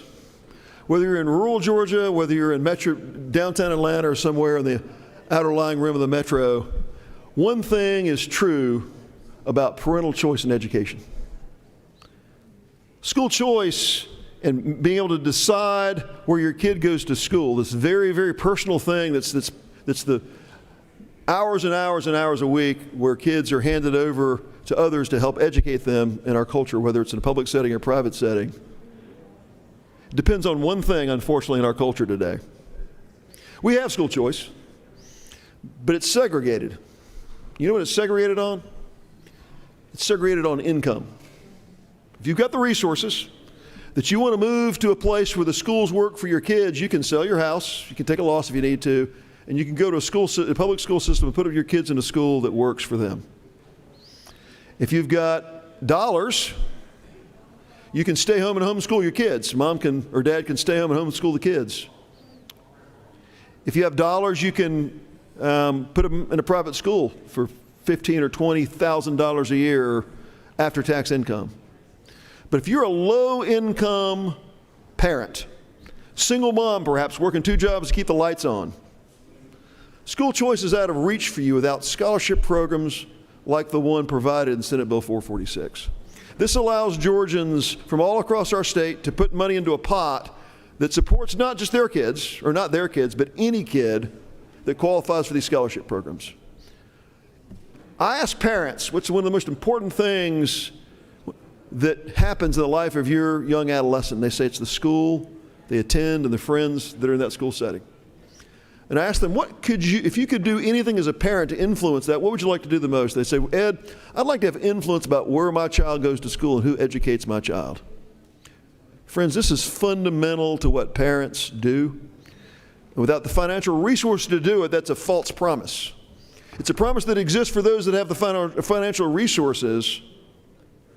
But with bills like Senate Bill 446, we create scholarship programs that folks without those financial resources can enjoy the same kind of school choice as parents with means.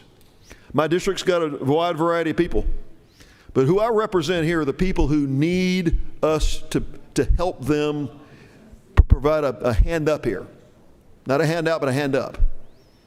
I got single working moms in my district who care about their kids as much as families with means. And I think they ought to have the same ability to choose the right school setting for their kids as parents who have the means to make those decisions with their own dollars. Senate Bill 446 gives the means to regular working class folks. Without this, it would be out of reach to them.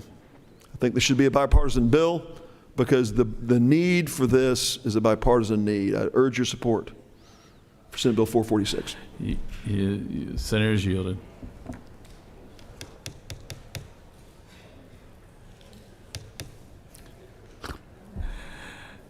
This is just a tax credit bill, right? A federal one, right? And it's totally voluntarily?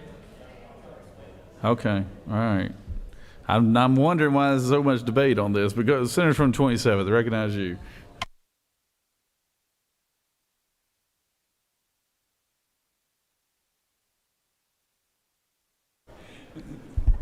Thank you, Mr. President. You bring up a great question. And you asked, why is there so much debate about this? Well, what is this? This is a federal tax credit. It's part of the big, beautiful bill that allows people to give money to help kids go to school. In exchange for that, there's a tax credit in the federal code. Those of you watching at home may be wondering how much this costs Georgia. $0. Those of you at home may be wondering how many Georgians want to participate in a program like this. And we know from our own program that the answer is thousands. As a matter of fact, in our own state program, the Gold Scholarship, we have to cap it, and it fills up on the first day of eligibility every single year. 2 weeks ago, I had the opportunity to visit Cristo Rey School about 7 minutes here from the Capitol. Met a number of high school students who all participate primarily due to the school's participation in that local scholarship, the GOLD, the Georgia Scholarship Program.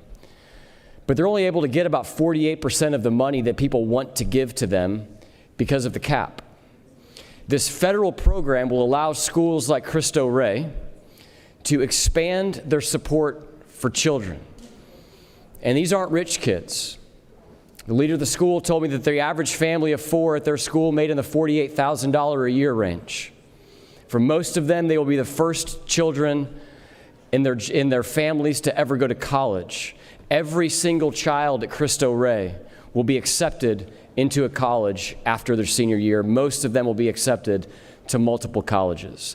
They participate in an internship every single year with a different business in Atlanta, whether that's Emory or Children's Healthcare. We heard that day from a researcher who was visiting with the students who had taken on their interns, and this particular researcher had developed the primary antiviral medicine that is used currently to treat HIV and AIDS. So, Mr. President, we return to the question. This doesn't cost any money. It helps kids and families get choice. Why is there debate?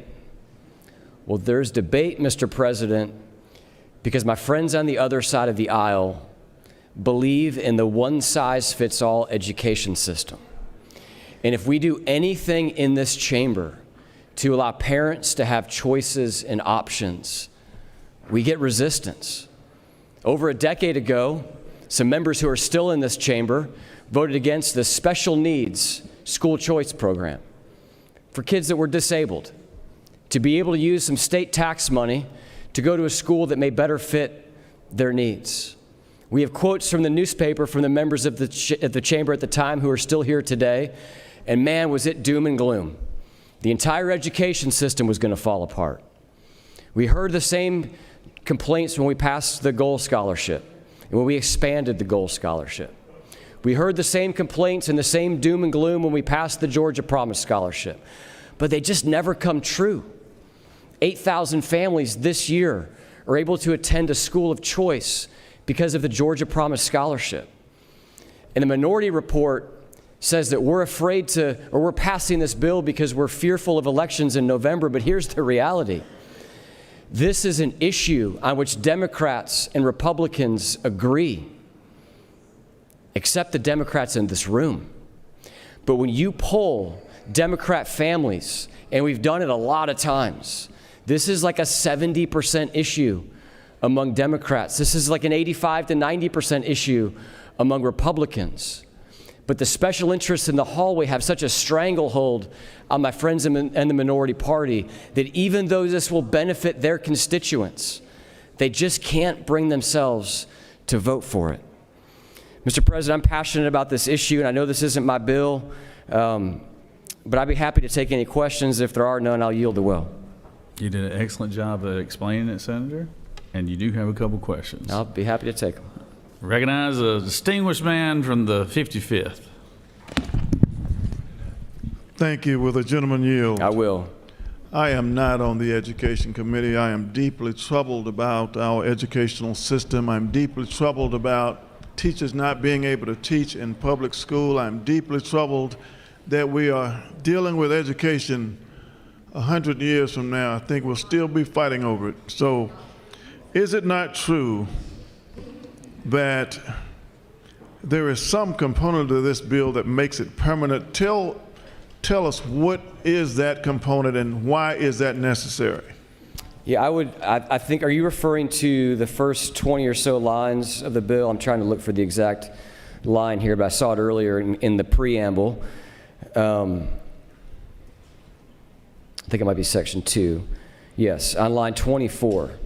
I would just remind you, Senator, that does not get codified into Georgia law. This is essentially the preamble of the bill. Since it is not underlined, as you know, that is not something that goes into Georgia law. I think what we are doing here is we are saying this is a posture of the General Assembly, that as long as there is federal money that is going to be made available to Georgians, just like it's being made available to every other state in the union, that we want Georgians to be able to participate in this tax credit. Because think about what happens if you don't pass this. Dozens of, I think 20 plus states have already opted in. So what you're saying is to Georgians, if they want to give money to help a child at Cristo Rey and they want to get a federal tax credit for it, they can't do it in Georgia, but they can do it in Florida, they can do it in Tennessee, they can do it in Texas. And so we are just saying in that section of the bill that as long as this tax credit is available and doesn't cost the state of Georgia a dime, we would like to opt in to this provision. The same way I think that we opt into every other federal tax credit. I'm not aware of another federal tax credit that's out there that citizens in Georgia cannot take advantage of, that citizens in Florida or Tennessee can take advantage of. So thank you for the question. If you have another one, I'll yield. Will the gentleman further yield? Yes, sir. Why is there a necessity to make it permanent to handcuff the next administration's? Senator, I think I think you mean the next General Assemblies. I just want to clarify, you're not the next lawmakers, period. The next. Why handcuff future generations? Well, Senator, this does not handcuff future generations. In fact, like I just explained to you, this actually does not get codified into law. But this is merely law. And so as I think you recognize, and I think as you accurately recognize, this is not something that a future General Assembly could not undo should they wish to, for whatever reason, undo it. But we are just saying that it is the policy of the state of Georgia to permanently participate in the federal tax credit. So we are saying forward-looking, as long as this tax credit is available to Georgians, we would like to participate in it. If a future General Assembly chose to come back and unwind this for any other reason, they would just go through the process that you and I are going through right now, and they would pass a bill that would unwind us from the eligibility of that credit. I admire the passion of the gentleman in the well and the concern for our students in our educational system. Is it not true that as a senator who is concerned about education, that I have reason to my antennas go up when I understand that the Department of Education is to be abolished, and we have this type of federal funding that you're now saying would be available for students for the state of Georgia, when on the very first day, a similar program, the Promise Scholarship, is exhausted on the very first day. Something doesn't seem to add up. Is it not true that I would have some reason to question why this is structured in this manner? It's not the Promise Scholarship that is exhausted on the first day. It's the Goal SSO Scholarship. The Promise Scholarship has a separate appropriation that's separate from that credit.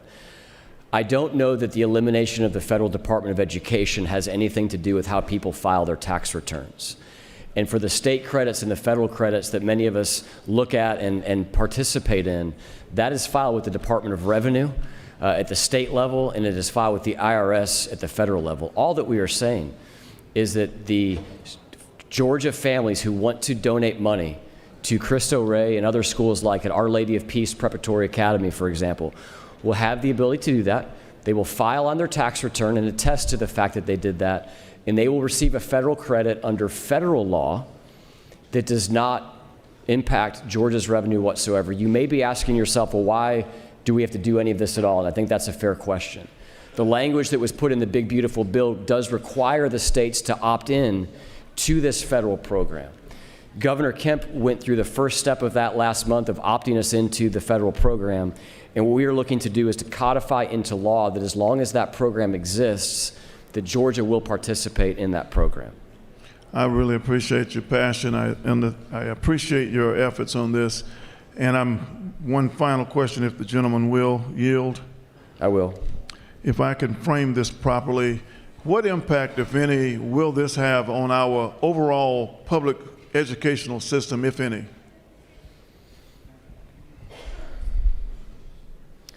The impact that I hope that it has, and I don't know that it will have it, but the impact that we have seen in gold standard studies from Arizona and other states that have had broader school choice programs, that as the public schools are essentially forced to compete in an environment where parents and families have options, that they get better at what they do. And that the outcomes for the students who do not take advantage of a program like this, like my 4 children who are all in public school, that the outcomes for my children actually improve, because 2 things happen. First and foremost, the local money still stays with the public school, so the per capita spend for the public school goes up. And to the extent that you would tie educational outcomes to per capita spend, which I personally have an issue doing that, but I know a lot of people think that it matters, you would see that number would go up, which I think would largely be the position, and I don't want to misrepresent or speak for the members of the minority party. I think that's largely the position, is that we need more money for education. And so for the students who stay behind, since the local money stays, Jeffrey Dorfman did a study on this, and in 178 out of 180 school systems in the state of Georgia, under programs like this, the per capita spend actually goes up because the marginal cost exceeds the dollar value of the benefit. On the negative side as to what would happen, I would argue that a program like this probably is going to merely support the current structure that we have with our goal system. I don't think you're going to see a ton of student movement in this. I have no data to back that up. That's just my personal opinion. But I think in the same way that we have been able to fully fund public schools with the existing of the Goal Scholarship Program in Georgia, and we've seen improved outcomes over the last couple of years, I'd hope, and I think I join you in this hope, that we would continue to see that improvement in the state of Georgia. Thank you, gentlemen. I look forward to working with you to improve our educational system. Thank you. You do have a few more questions, Senator. Senator from the 41st. More. Thank you, Mr. President. Does the Senator yield? I do. I appreciate that you visited Cristo Rey. It's a school that's near and dear to my heart. I just want to clarify, isn't it true that according to this bill, the SRO cannot donate all of the dollars to one particular school? That is correct. So therefore, isn't it true that when you said, if I want to invest in Cristo Rey, I cannot actually use this program to do that? Is that not true? You would make the donation to the entity that you talked about, and then that entity would not be able to send all of their money to that institution. But there is nothing stopping that entity from sending your money to the institution. And I hope I clarified that difference.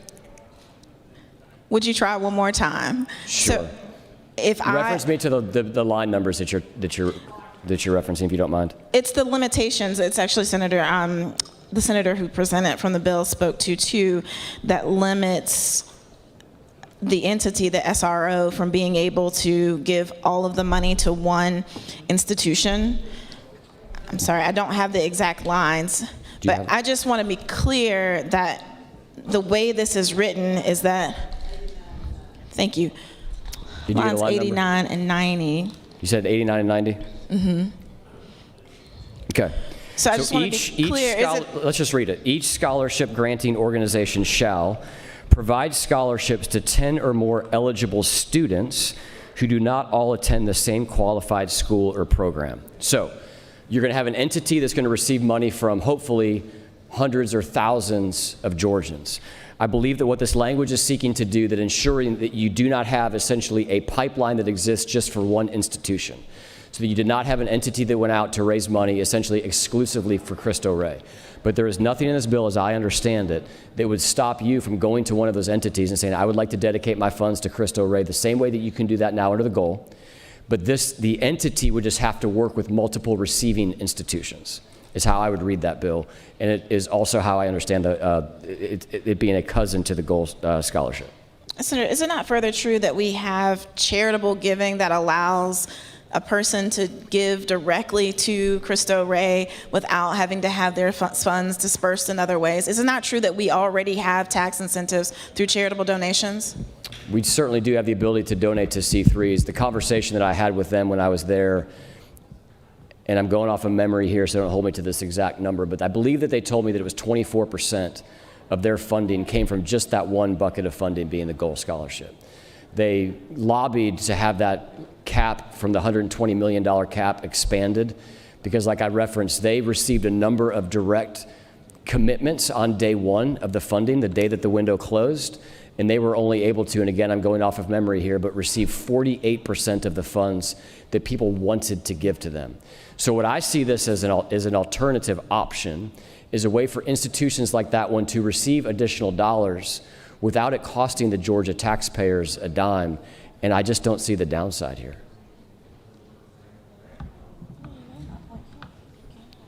Mr. President, if there's no more questions, I will be happy to yield the well. Sure. You do have one more, Senator, but you're always welcome to yield the well at any point in time. I'm just hoping to win some of my friends on the other side of the aisle. Based on the number of people signed up to talk. I mean, good gracious. All right, recognize the Senator from 36.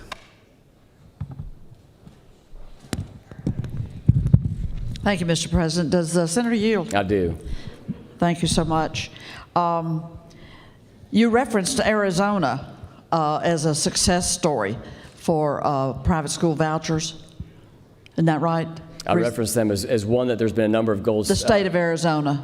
Yes, I referenced them as a state where we have data on the outcomes for the students who do not participate in a voucher program.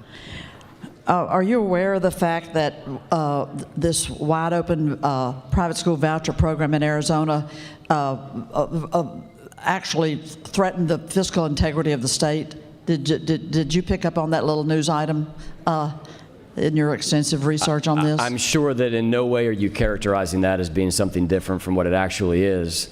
What I do know is that the state of Arizona has had for I think 15 years or so, a school choice program that obviously has gone through different machinations over the years, but I have not heard any instance of it bankrupting the state. I know that Florida that went universal a couple years ago, and obviously they're thriving. Tennessee has gone with universal school choice. They are thriving. Texas has adopted universal school choice. They are thriving. Iowa has adopted universal school choice, and they are thriving. So this is not, Senator, this is not a bill that has anything to do with a school voucher. This bill does not take a dime of state funding and allow families to use it as an educational opportunity of their choice. I was referencing the Senator's question as it related to essentially what do I see happening with the future of public schools if we adopt this program. So that was the framing that I was answering that question. Thank you. Further question. The scholarship granting organization referenced on line 80, it has been said, and I have it on good authority, is it not true, that it takes about a half an hour to get on your computer and create a scholarship granting organization? Who's your authority? Well, a gentleman from the House who did that, who passed the original bill on scholarship granting organization, described that in a presentation to a group of parents. I It's very simple to set up. Isn't that true? that may have been in reference to the donations, because I have participated in the process of going onto the Georgia Tax Center myself and making donations to some of these entities. And I would clarify that as having taken a half hour. I don't know that it takes a half hour to comply with all of the regulations on lines 89 through 125 that include tracking commingling of funds, complying with rules that are yet to be promulgated and elsewhere. So I have not heard, Senator, if your implication is somehow that the SSO entities that are helping schools like Cristo Rey are somehow abusing the funds. I have not heard any accusations of that. One further question, if you'll Yes, yield, ma'am. Senator. And that is, describe for me, what is your comfort level with schools being allowed to be eligibility while they do not have accreditation? They are merely in the process of seeking accreditation. How smart is that? Well, Senator, Or I've started multiple entities in my life. I've never started a school, but I've had to start entities that needed to start somewhere. And the accreditation process in Georgia can take months to years. So obviously, if I wanted to start a micro school in Forsyth County, and I wanted my students to have eligibility to programs like this, I may have a year where the students are coming to the school that's our first year. And that first year may be a year that we're going through the process of accreditation. But that doesn't mean that it's a nefarious school. That doesn't mean that those teachers are unfit to teach the students. I have a lot of faith in parents, Senator, to vet the place where they drive their child to school every single day and the place that they entrust to teach their kids how to read and write. And so this similar language, you are probably aware, is in the Georgia Promise Scholarship Act as well. This language is not unique to this bill. This language is in some of our other choice bills that have been on the books for a couple of years or more than that in the state of Georgia. And I'm not aware of it being a problem. But you did hear our chairman of higher education explain to us over between 200 and 300 schools that are bad actors, and these are in this case this is post-secondary, but Yeah, that have to be education. monitored. And so what you're saying is trust them. When somebody sets up a school, just trust them till they get their credentials in order.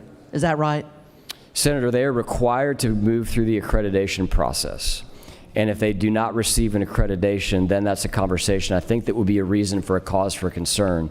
But simply trying to strangle a private school that is getting off the ground from having access to these federal dollars, I don't know that that's the answer. Who I do trust, Senator, is the parents and the families that will go through a process of vetting schools like this, in addition to the ones that have already gone through the accreditation process. But I will tell you that every single failing school in the state of Georgia is accredited. Every single public school that's got third and fourth graders in it, where less than 10% of them can read on grade level, they're accredited. There's nothing magic about the accreditation process that ensures you're going to get a good education. And so we obviously have the path in this bill for them to go through that, but I think that you're casting a net that's trying to put shade on these schools that are in the startup phase that are trying to serve these students and hopefully do it really, really well. Well, isn't it true that in my county, a number of schools have gone under, private schools have gone under, and parents were very disappointed that happened, and dismayed, in fact. But I've seen them go up in flames over and over in my county. So isn't it true that's the cause of my concern? Thank you. Thank you, Senator. Mr. President, I'll yield the well. All right. Recognize the senator from the 29th. Or excuse me, the majority leader. Mr. President, I asked to move the previous question. Senator is asked to move the previous question. Is there objection? There's objection. You want to just rise and stand and be counted? All those in favor of objecting, rise and stand and be counted.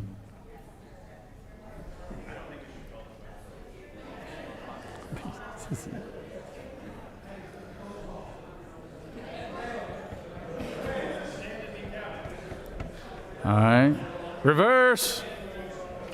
Reverse. It doesn't matter.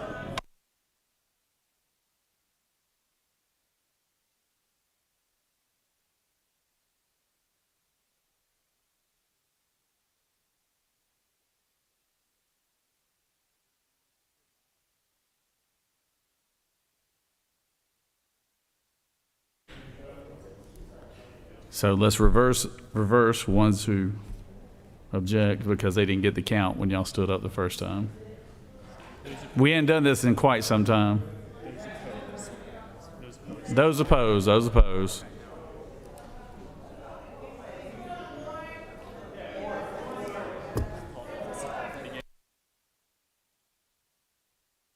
I was trying to speed it along. All right, here we go. But we'll put it on the board. All those in favor of the majority leader moving that we call the question will vote yea. All opposed, nay. Secretary, unlock the machine.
On the motion for the previous question, the yeas are 31, the nays are 21, and this motion has prevailed. So now we will have the minority report, and that will be delivered by the senator from the 38th, and then we'll allow the author, if he so chooses, to close debate.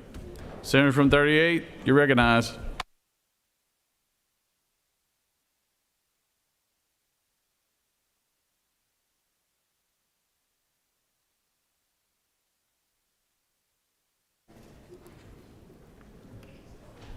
Thank you, Mr. President.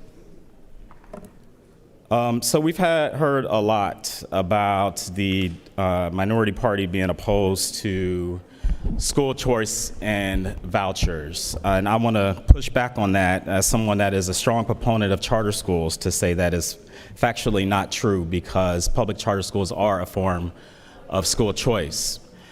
What we do have a problem with is sending our tax dollars to institutions without any accountability.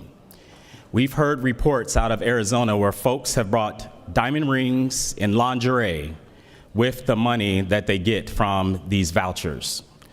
But to speak specifically about this bill, I want to point out a very important flaw. First off is that we are getting well ahead of our skis in terms of this voucher that's coming from the federal government. They are still in this moment requesting public comment on this very law. And so what that means is there are 3,000 comments right now waiting for them to consider. And this is just an example of one of them that is 30 pages long. So here we are in Georgia passing a bill to say how we're going to execute this law before the federal government even puts forward their guidelines. In addition to that, the majority party argues that this is about helping kids who need this. The gentleman from the 37th mentioned the costs of private schools. And I want to point out that he said between $15,000 and $20,000. We don't even scratch the surface if we're trying to support kids who truly need this. We give them $6,500. And now the federal government is willing to send $1,700. That still, if you do the math, does not help the kids whose families who truly cannot afford to send their kids to a Woodward Academy. In addition to that, when you look at these guidelines that are already in existence, if you were to look at the folks who qualify, folks in Randolph County who make $117,000 per year would be able to access these funds. Folks in Forsyth County, where the gentleman from the 27th represents, will be able to get access to these dollars, and they can make up to $459,000 per year. So when folks say the minority party is opposed to school choice, We are not opposed to choice. We are opposed to just free money being thrown out to folks who do not need it. We are for educating students and improving academic performance. The gentleman from the 27th mentioned that there are many public schools that are accredited and their scores are subpar. My question to him would be, well, what is the scores of the students who go to private schools? Disclaimer, we don't know. There is no accountability on these dollars that are sent to these private schools. And so I'm going to use this as a moment to do a shameless plug. I actually have a bill for that. Senate Bill 493 was introduced to put some accountability measures on schools that are accepting kids on the Promise Scholarship. If we are going to give money, public money, to students to go to private schools, we should expect to see some results from those schools. Right now, we don't know how those students are performing.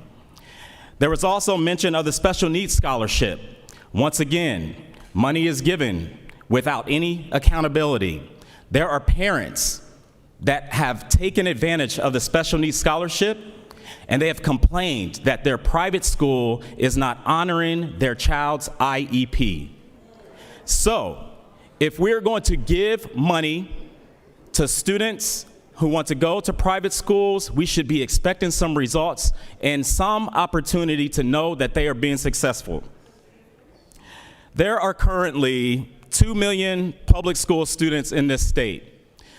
This bill has a major flaw, and I would like to believe that it's a flaw and not on purpose. In line 72, it says qualified school or program means a non-public elementary or secondary school. The federal law does not have that requirement. This bill is excluding 1.85 million students because right now the federal law actually allows public school students to have access to this $1,700.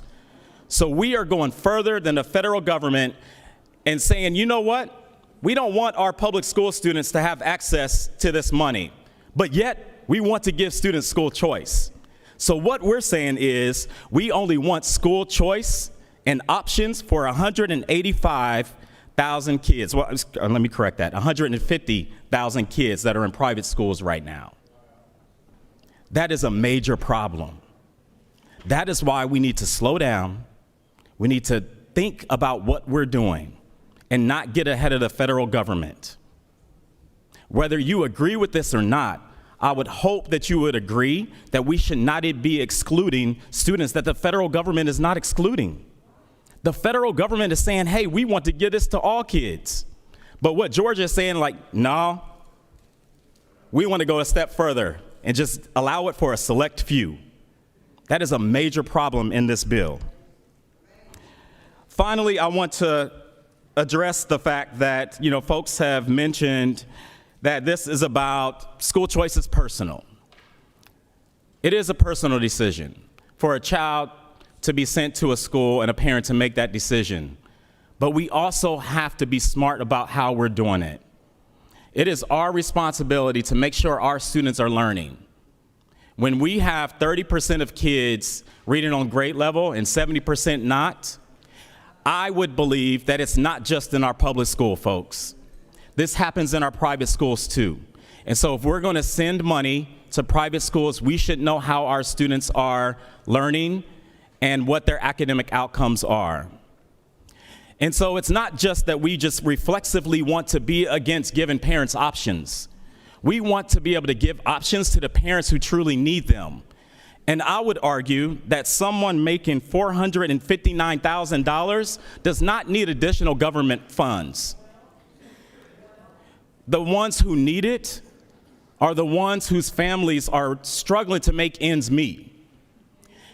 And so I strongly oppose this bill because what we're doing is we're saying to 1.85 million students who the federal government has said, you know what, they can have access to these. Georgia is saying, nah, we just want 150,000 kids to have access to it. That is horribly flawed.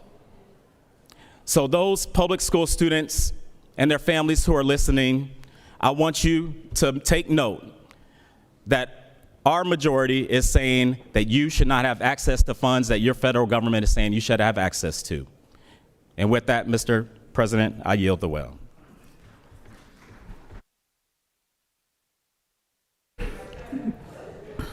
Senator from the 45th, would you like to close out debate? You're good? Okay. Senator from the 31st, for what purpose do you rise? Parliamentary inquiry. State your inquiry. Mr. President, is it not true that the City of Atlanta public schools have 31 failing schools? We've not heard any debate or policy position from the minority party of what they're doing with government dollars as they currently have from the state, the local government, and the feds to fix failing schools in their own districts or even statewide and hold local politicians accountable. Senator is passionate about what he speaks. Recognize the senator from the 12th. For what purpose do you rise, Senator? Mr. President, I would like to say, is it also not true that for the last couple of decades, the state of Georgia has suffered miserably, dismally, from a lack of leadership from the Department of Education? Thank you. The senator is passionate about what she speaks. She is a wonderful former public educator herself. So, recognize Senator from the 14th. For what purpose do you rise? Parliamentary inquiry, Mr. President. State your inquiry. Mr. President, isn't it true that we hear a lot from the majority about failing schools or failing state government in general, but this chamber wants to blow a 50% hole in the state budget, and the other chamber wants to eliminate homestead taxes entirely, which should be a quarter of APS's budget. So is it not true, Mr. President, that we are kicking them while they're down, these public schools? Well, Senator, you're entitled to that opinion. I think the majority party just likes individuals to choose how they spend their own money, I guess. But Senator from the 38th, for what purpose do you rise? Parliamentary inquiry. State your inquiry. Is it not true, Mr. President, that I failed to mention that we allocated funding for 21,000 promised scholarships, but only 7,700 students have those scholarships today? I'm proud 7,000 families have taken advantage of it, Senator. What purpose, Senator from the 35th, what purpose do you rise? Parliamentary inquiry. State your Thank you, Mr. President. I'm just learning how fast things are moving through the Senate. Is it not true that the President of the United States will be here in 2 days? I think it's less than 24 hours, Senator. Thank you for the clarification.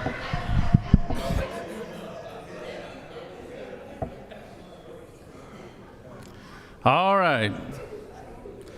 Senator from the 45th, you have the right to close if you so choose. All right, he waives the right. Is there objection to agreeing to the report of committee which is favorable to the passage of the bill? Chair hears none. The report of committee is agreed to. Is there objection to the main question being ordered? Chair hears none. The main question is ordered. The question is on the passage of the bill. All those in favor of the bill will vote yea. Opposed, nay. Secretary will unlock the machine.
On the passage of the bill, the yeas are 31, the nays are 21, and this bill Having received the requisite constitutional majority, it is therefore passed. Once again, the majority party believes in individuals choosing how their money is spent. I think it's the best thing for it. I don't think government's there to choose for us, so. All right, moving on. Senate Bill 462. Oh, hold on one second. Before we do that, I need to introduce we've got a new senator to welcome to the chamber here, Mr. Stephen McNeil. Come on up here, Stephen McNeil. Stephen McNeil just won a special election for Senate District 18.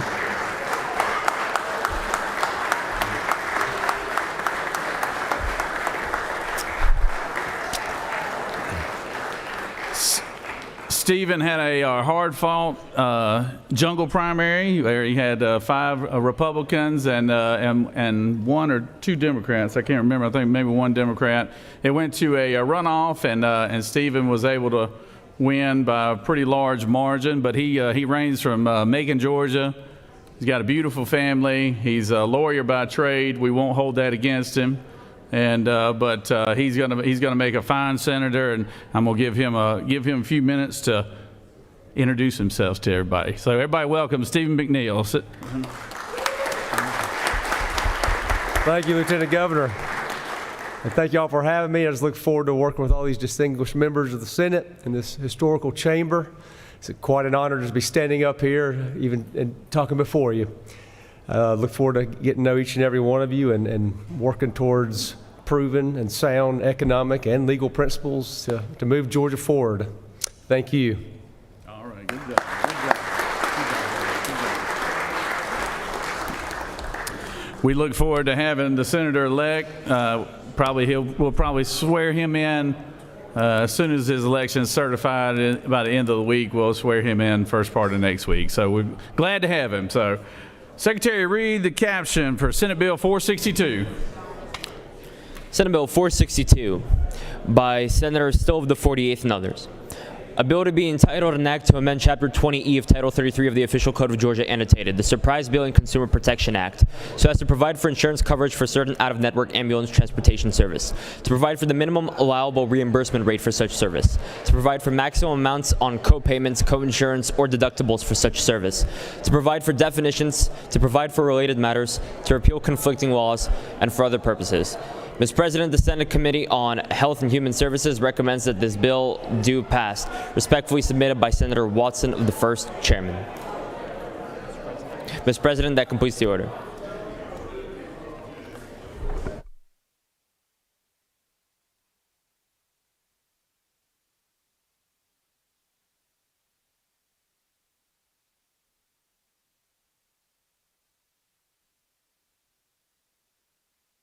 Recognize the senator from the 48th.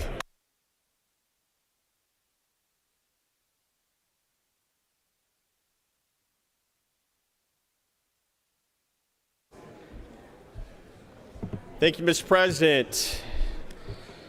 You know, this is twice in as many days. I feel like I'm the cleanup batter to bring us all back together again, get everybody friends again, get a bill that we can all agree on. Senate Bill 462. This is our Patient Consumer Protection Act with ambulances. As you all know, patients do not choose their ambulance in an emergency.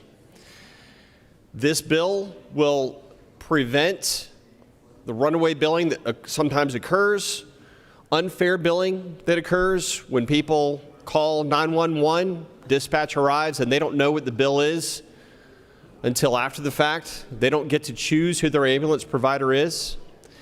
This locks it in at a rate of 3.25 times the Medicare rate. So for simple math, basic life-saving would be around $250 on Medicare rate, so this would be 3.25 times that, so about $800. Advanced life-saving is usually around $500 to $520. This would keep it capped at around $1,700. You all have constituents, you may even have friends and family that have billed thousands and thousands of dollars on it. This brings that number to something that the insurance companies will bring together with it. Happy to answer any questions. You have no questions, Senator. Thank you, Mr. President. I yield the well. Gotcha. Does any other senator wish to speak for or against the measure? Chair hears none. Is there objections to the previous question being ordered? Chair hears none. Previous question is ordered. Is there objection to agreeing to the report of committee which is favorable to the passage of the bill? Chair hears none. The report of committee is agreed to. Is there objection to the main question being ordered? Chair hears none, and the main question is ordered. The question is on the passage of the bill. All those, unless Senator from 38, you need to do a report. You good? You sure? Sure? All right. All those in favor of the bill vote yea. All opposed, nay. Secretary, unlock the machine.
On the passage of the bill, the yeas are 51, the nays are 1.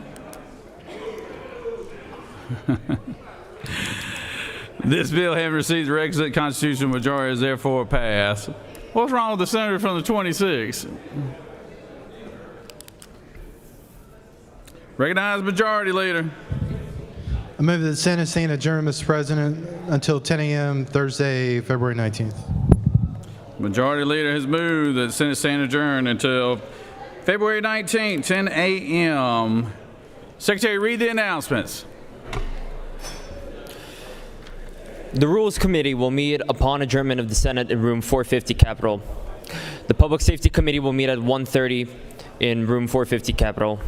The Agriculture and Consumer Affairs Committee meeting is canceled. The Finance Committee will meet at 3 p.m. in Mezzanine 1. The Health and Human Services Committee will meet at 4 p.m. in room 450 Capitol. And the State and Local Government Operations Committee will meet at 5 p.m. in Mezzanine 1. Mr. President, that completes the order. Any other announcements? Hearing none, I remind everybody today marks day 20 of the legislative session, so we're halfway done. So if you plan on getting any bills, is that a senator? Are you making a motion, Senator from the 9th? You making a motion? The sine die? Yeah. So if you're going to get any bills, remember crossover is coming up very soon. So we're at the midway point right now. So anyways, all those in favor of the Majority Leader's motion signify by saying aye. All those opposed, no. The ayes clearly have it. Have a good night.